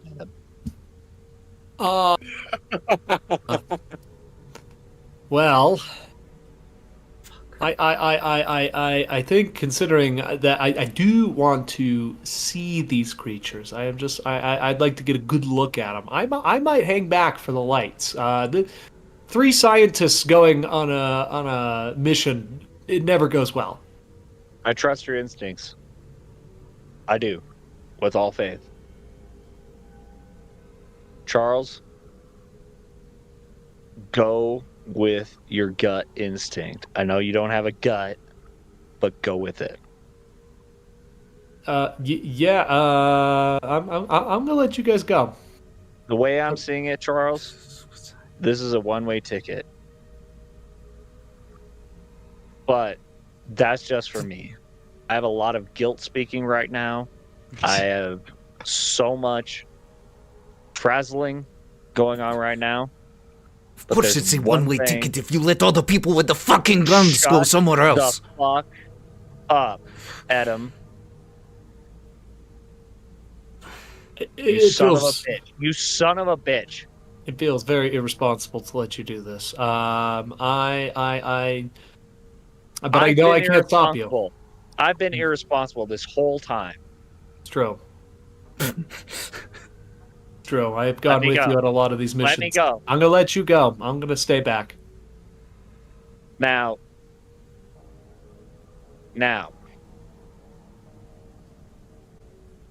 I'm sorry. What's the new doc's name? Anthony Wilson. Wilson. How curious are you?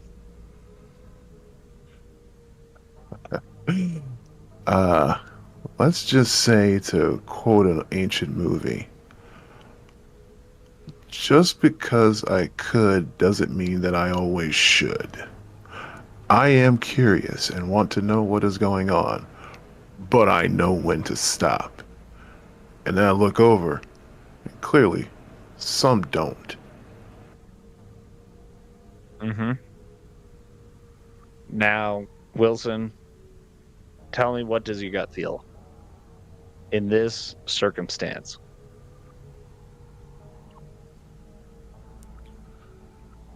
Truth be told, I don't think he's telling us everything. I get the feeling that he is close to getting all of what he needs, and somehow us in the mix wanting to complete other tasks gets in the way of whatever he is trying to finish. So we have to be careful, because I get the feeling that he probably has no problem with everyone here dying as long as he completes whatever it is he's got in mind. Thank you. Thank you, Wilson. Finally, somebody with the same head on his shoulders as I am. And here's what I'm going to tell you. The information that has not been told to you yet. These creatures are out there. Out there. They're in the tree lines. They're in the habitat. Inside has always been invited. And 2 instances have been invited by me. So I'm a risk. I'm a wild card, as Holliway might say. But my gut is telling me to go deeper, to dig deeper. And if this is an actual one-way ticket, I'm taking this fucking Ruski bitch out with me.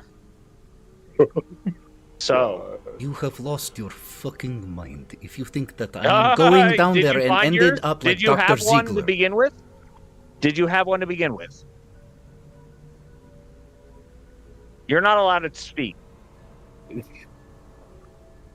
I'm talking. Small man syndrome. And so right now, I'm going to go downstairs with you, Edmund, and we're going to find out what's up. Fuck that. That tells me Why fuck exactly that? what I need to know. Why fuck What? that? That I don't want to die? Why is this a complicated thing for you? Do you have a death wish? I don't think we're going to die, dude. God doesn't want me dead. You are an idiot if you think that. You were an idiot for chasing the crab song. Yes, you know, you have this clever habit of every time a fact about yourself gets revealed to you, you have to turn it around instead of simply accepting it. I have no desire to end up dead like Ziegler. If you do, feel free to head down by yourself. We will mourn you later. But until No. then, until you have some better fucking plan, then let's go die. I will stay here, I jammed where it is the at least something SMG. safer. I jammed the SMG with a fresh clip from Holliway right into his sternum. Shink! There are about 8 or 9 guns that are leveled directly at you, and one of them you feel press right to the side of your head as that grizzled older Marine is right next to you. Settle down. Carpenter realizes the weight of the situation, withdraws, drops the gun, and then snatches Edmund's jacket, throws him into the elevator, and then dives in after him. Doors closed behind them. Sure. What? I'm going to make a quick speed check for the Marine in response This to is this. the wildest session we've done yet. So much shit Our- has happened. So Doc snapped. I rolled a 13, which is a really good roll. So you all see as Dr. Carpenter punches and shoves Dr. Edom into the elevator, and they slam their head on the back and go like slump down. And Doc, you just suddenly, your head explodes in light as a very heavy right hook knocks you from the Marine, and the rest of you see as he just, boom, takes Dr. Carpenter to the ground. Holloway's running towards, and pulse rifle raised. You just hear Valdez, stop it, fuck!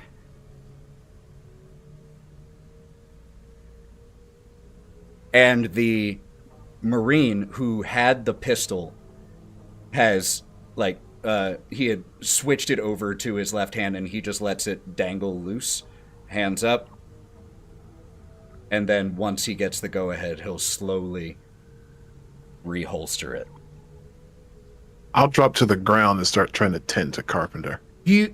Dr. Carpenter, you are conscious, but, I mean, that's probably the hardest you've ever been punched in your entire life. And I'm gonna, I'm still, like, I have slinged, because I'm assuming this pulse rifle has a sling. Yeah.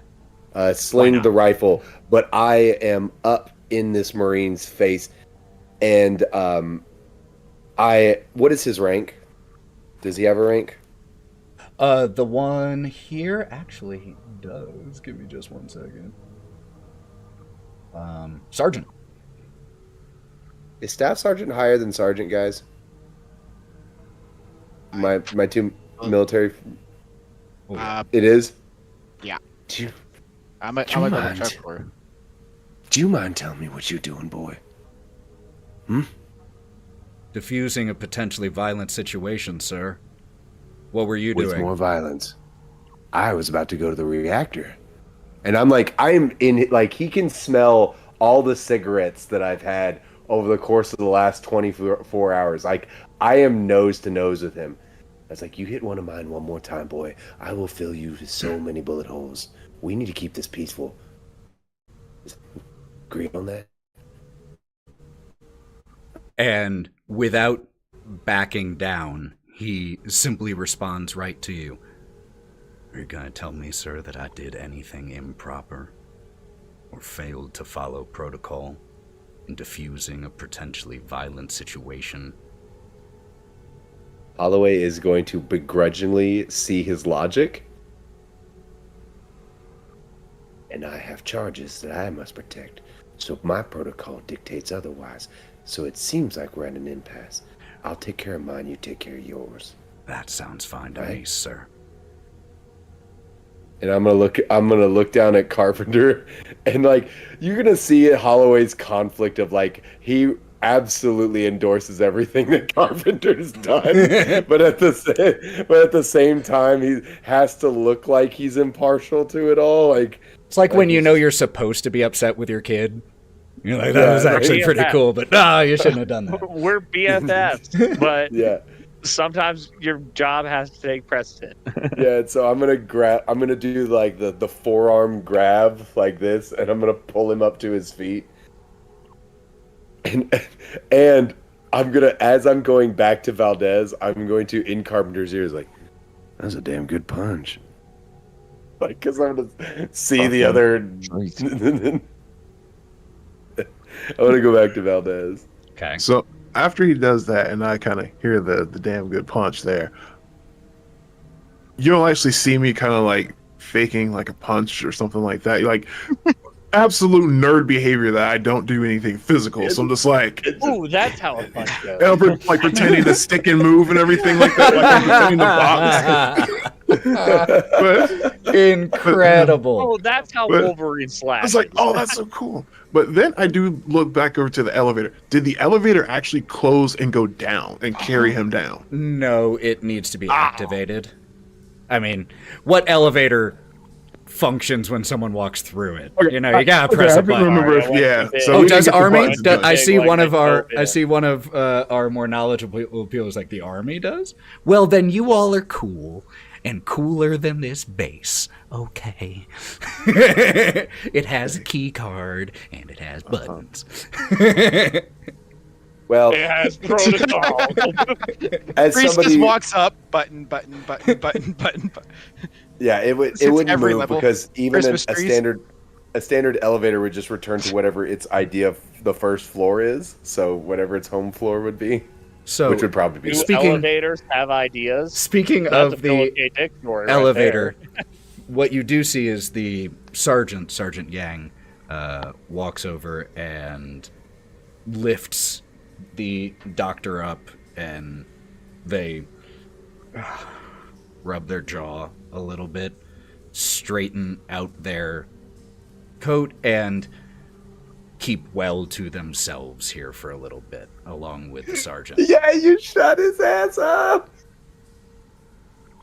Oh, that's the best.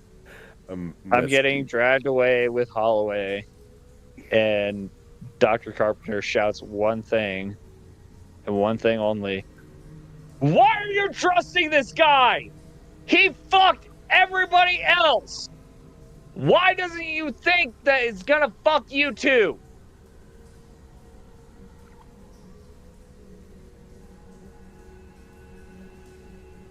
And as there's just this hollow silence in here in response to that, Valdez and the two Marines, a corporal and a PFC, who have been with her and who rode up and got you all prior, have gotten the same ATVs that they came to collect you on. They've gotten those kind of squared away and ready. And The sergeant just walks over to you all. Well, I guess that fucking answers which we're doing. And Holliway, like, even though he's in his immense pain because of all of his injuries, he's like snickers, like at that comment, like, yeah, I think it's pretty obvious.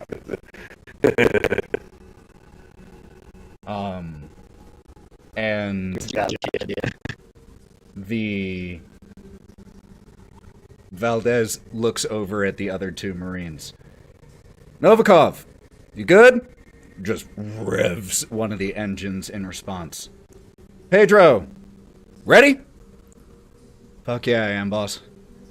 Seems a little timid, but kind of putting on that big boy voice. And looks at you all. I suppose now is when I tell you the fun part. There aren't direct stairs leading down to the reactor. At least, not that we can access anymore. There's one way down and one way only. At least as far as we've found so far. And that's down the chimney. Repel, cool. Hope you aren't scared of heights. Alright, let's do this shit. It only takes you a little while to get to a place where you have to hop off the ATVs and walk. And as you head and follow these other two Marines, you all see, as you start to approach, an enormous metal hole in the ground. I mean, about 200 feet across.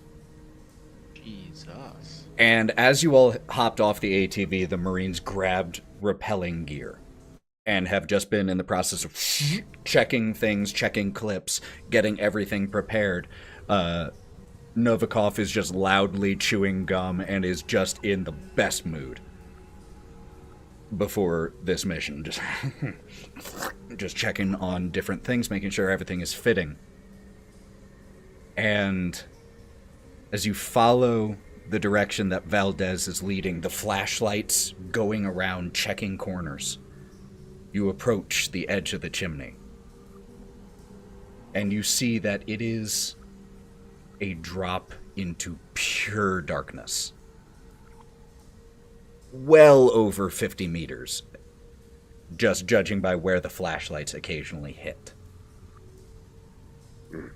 And with the Marines starting to use a impact gun to drive eye hooks into the nearby ground, securing the ropes and everything to it, getting themselves all situated, and they start to come over to you all to get you in harnesses.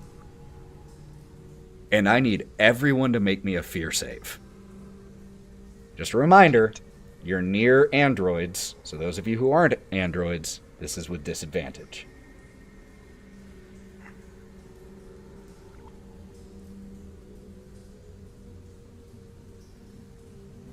Okay. Oh, buddy, I make that.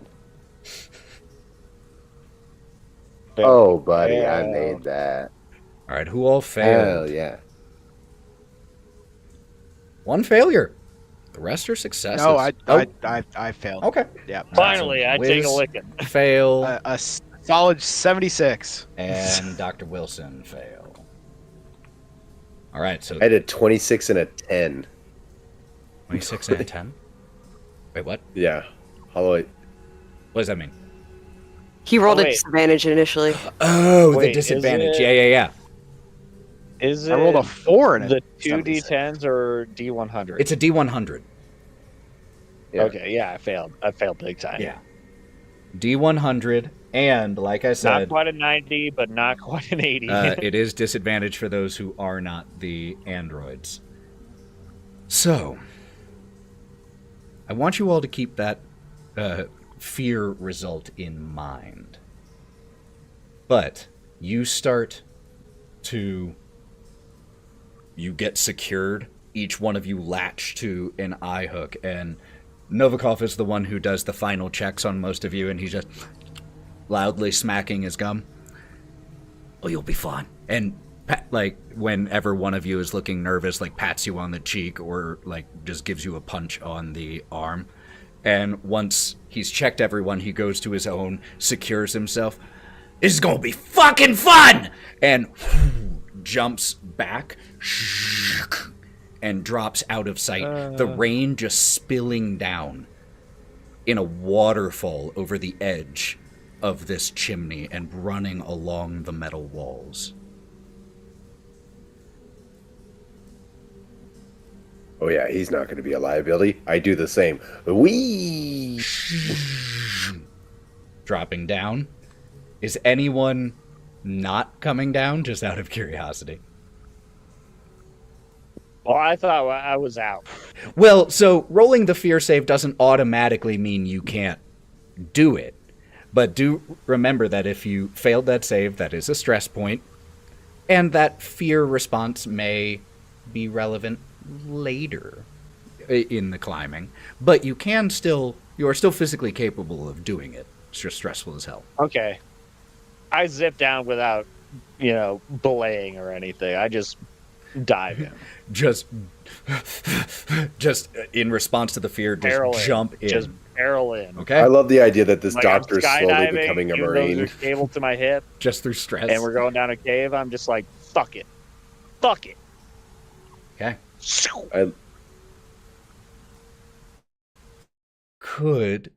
is everyone going down? I guess I'm gonna be the last one just to stand there, panicking a little bit. Okay. Then you turn around and realize Reese is behind you. Just Yeah, yeah. push. Yep. You just push the tweaker over and. As you all have just started to descend, Valdez stage whispers, basically, so that you all can hear. There's a hatch halfway down. Leads to the spillways. If we go all the way down, it takes us straight to the reactor. It's your call. One's more direct.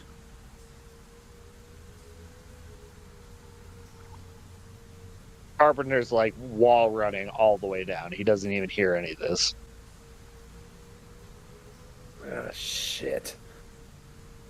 What did you have? God, I gotta write down your new name. Holy crap! Sorry about that. I need to write down your new name. Wilson. Anthony Wilson.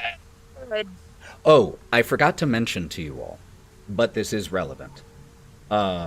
Each one of you, prior to rappelling down, just right here at the top, right before you got secured, you were also given and suited up with hazard suits and headlamps.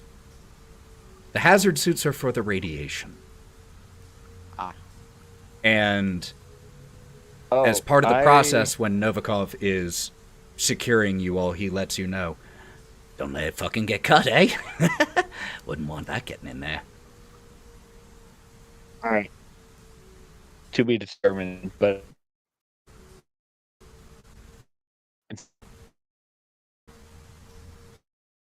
might get. Oh, and this may be worth mentioning. Wiz, when you got when I gave you the last of my gear, there was a patch kit in there. Oh.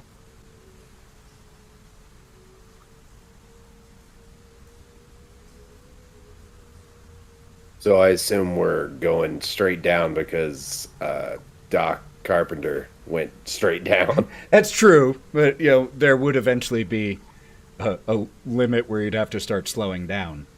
I will say, as you all start rappelling, you all start to notice that there are clinging to the walls of this chimney of the reactor. There are occasional large forms, bulbous and fleshy, that are just attached at different places along these walls.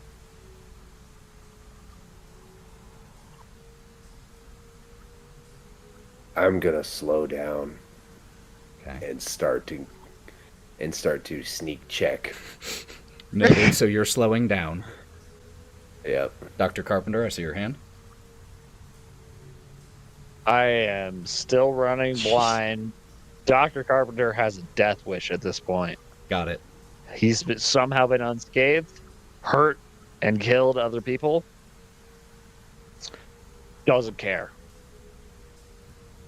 So there's a moment where most of the group had started to descend before Dr. Carpenter, the Marines leading the way, and we see as he goes flying past, and Novikov looks towards Valdez with a just a big smile on his face, and Valdez just gives a like, don't you fucking do it style face.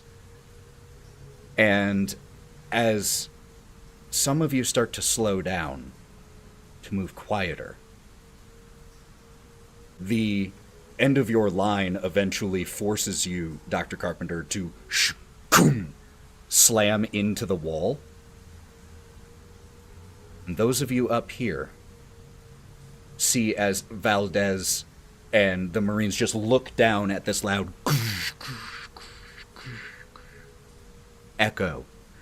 And they exchange looks, the spotlights from the headlamps flicking all over this place, causing haphazard visibility.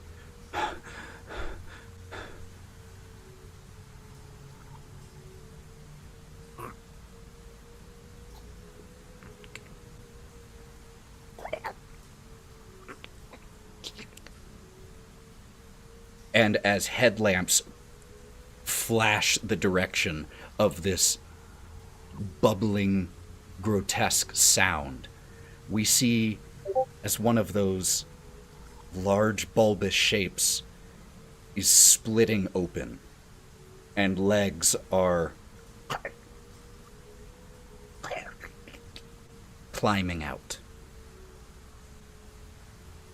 And with you all, your lives literally hanging by a thread in this moment, that's where we'll pick up next time, I think. No! I was gonna. I knew you were gonna do it too. I knew it. Yep. Don't pass the moment when you find the moment. Fuck Fuck yes! I love this game. Yourself. I Our love scientist this is game. I'm unhinged. having too much fun. I fucking love it. apologize. I hijacked it. Hey, it's amazing, and I'm excited to see where this goes. You've lost your damn mind, and I'm all about it. I am here for insanity. Ethan, quick question Yo. about the hazmat suits. Yeah. Does the AP, is there 5, does that stack on top of what we're already wearing? As it goes over our clothes? It yeah. Only If for all when you're you take wearing is damage, right? clothes, I Yeah. would say that they stack. Well, the gear were issued. I had a tech suit Yeah. type thing. It gave me AP of 2. Yeah. In other words, you're not wearing armor. You're wearing So, yeah, clothes. maybe So a yeah, 7. those can stack. Okay, cool. Yeah. And also about the But- hazard suit. Do note that they are two separate armor sources, 5 and 1. Sorry, Jolly. Okay, so what I was going to ask with that hazard suit is, Wilson actually came down with a hazard Sweet. suit. Then you don't even need one. So can I just say, like, I'm wearing one and I have the other like rolled up? Oh in a no! backpack or If something? you have one, they Oh, are not only good. sparing you one. Okay. They are No, not here for charity right now. They saw I had one and they're like, "You're okay." Nope, you're fine. All right, saving that for All us. Well, great session, everybody. And that is why character creation in Mothership is really fast, because death can be really fast too. Please, if you have any announcements, or really slow, if you have any announcements or anything coming up, let's go ahead and hear those. And since we lost you for a little bit there, Jolly, why don't you start us off here? Well, this has been an interesting night, but you folks can find me over at Jolly Other Nerd on TikTok. That's where I hang out the most. I'm having a whole lot of fun here, and I'm trying to make sure I get added to the Rolodex Hell yeah. around here, so that next October I'm here for Let's go. whatever it is. I'm ready. I'm ready. Don't tempt me with a good time. Jack. Yeah, no, doing Peak Improv in Colorado Springs this Saturday, 8:30. Definitely come check it out. It's going to be super fun time. It's the last show of one of our guys, Gary, before he moves to Thailand. Thank you to anybody if you did come out to the Chaos Bloom show this past Friday. It was one of my favorite shows we've ever done. Super fun. What a great time. Yeah, all timer. And that was me, Gary, and Sam. But this time, it's going to be all four dads. Sam, me, Gary, Ben. We're all going to be there. If you're in Colorado Springs, check it out. Sammy. Are you backing off of Jack? Yes, absolutely. This past Friday show, I'm sorry you guys missed out if you weren't there. It was one of our best of all time. And right before, just the night before the Peak Improv show, we have the Littleton Comedy Show going on down here in Littleton at the Mirage Sports Bar. October 25th. It's going to be a good time. So that's all I have to plug. But yeah. Heck yeah. Cory. Same as I've been saying all week. Our last two sessions. You can find me at Cory J. Phillips on all social media. Please like and subscribe and follow so that I look famous, I guess. It's all about those illusions. Yeah, it's all about the illusion, man. Also, I just like people to talk to me. And MF Ghost is now airing. The dub is out, I think, the first episode of the dub. And Iba talks a lot. So go, if you love Initial D, go watch MF Ghost. It's awesome. I love it. I got to say, I'm a newbie to anime, and just hearing Cory's voice in this new show is fucking awesome. So cool. So Thank watch you, buddy. it. Watch it. Check it out. Yeah. So cool. Sean? Gabby? I'm just happy to be here And I'm happy to have you here. and be part of your figment of your imagination. Imagination. We love you, Twinkie. If you've never watched Initial D, please go watch it. Just Oh my God, please, it's so good. please do the thing. Do the thing. Join the cult.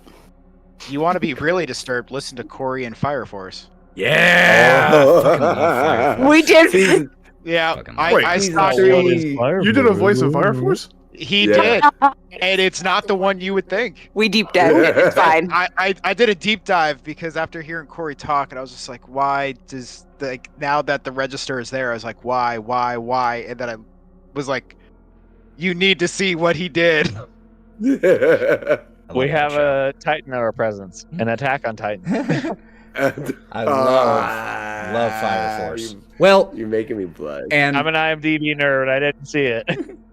and my name is Ethan. Thank you all for listening and for being here, and thank you to the 6 of you for playing this game. And to Jolly, I'm so sorry. No. You, Gabby, You did started. you get to do your, like, what is Gabby doing, or? I do nothing. They can't always- talk about Okay. a lot of the stuff they do because military stuff. No, we're also Oh. just boring, and we either play D&D with Ethan or I play with dogs. That is my life. Fair enough. And I crochet. Hey, but thank you you for making crochet. sure that Gabby got her voice in there. Thank you. Appreciate you. Absolutely rad. And now I'm Ethan. And thank you all for being here and playing this story. And telling this story, I appreciate you from the bottom of my hearts. We'll be back to tell more of this story next week. And we are streaming the next session of City of the Crimson Tower tomorrow. So if you want more TTRPG stuff, just come back then. While Lauren and Rachel are in at like a cabin, but they're nerds, so they're still going to be streaming in. I love those nerds. So thank you all so much for being here. We appreciate you. Take care of yourselves, and until we see you next time, go buff yourselves. Bye, friends.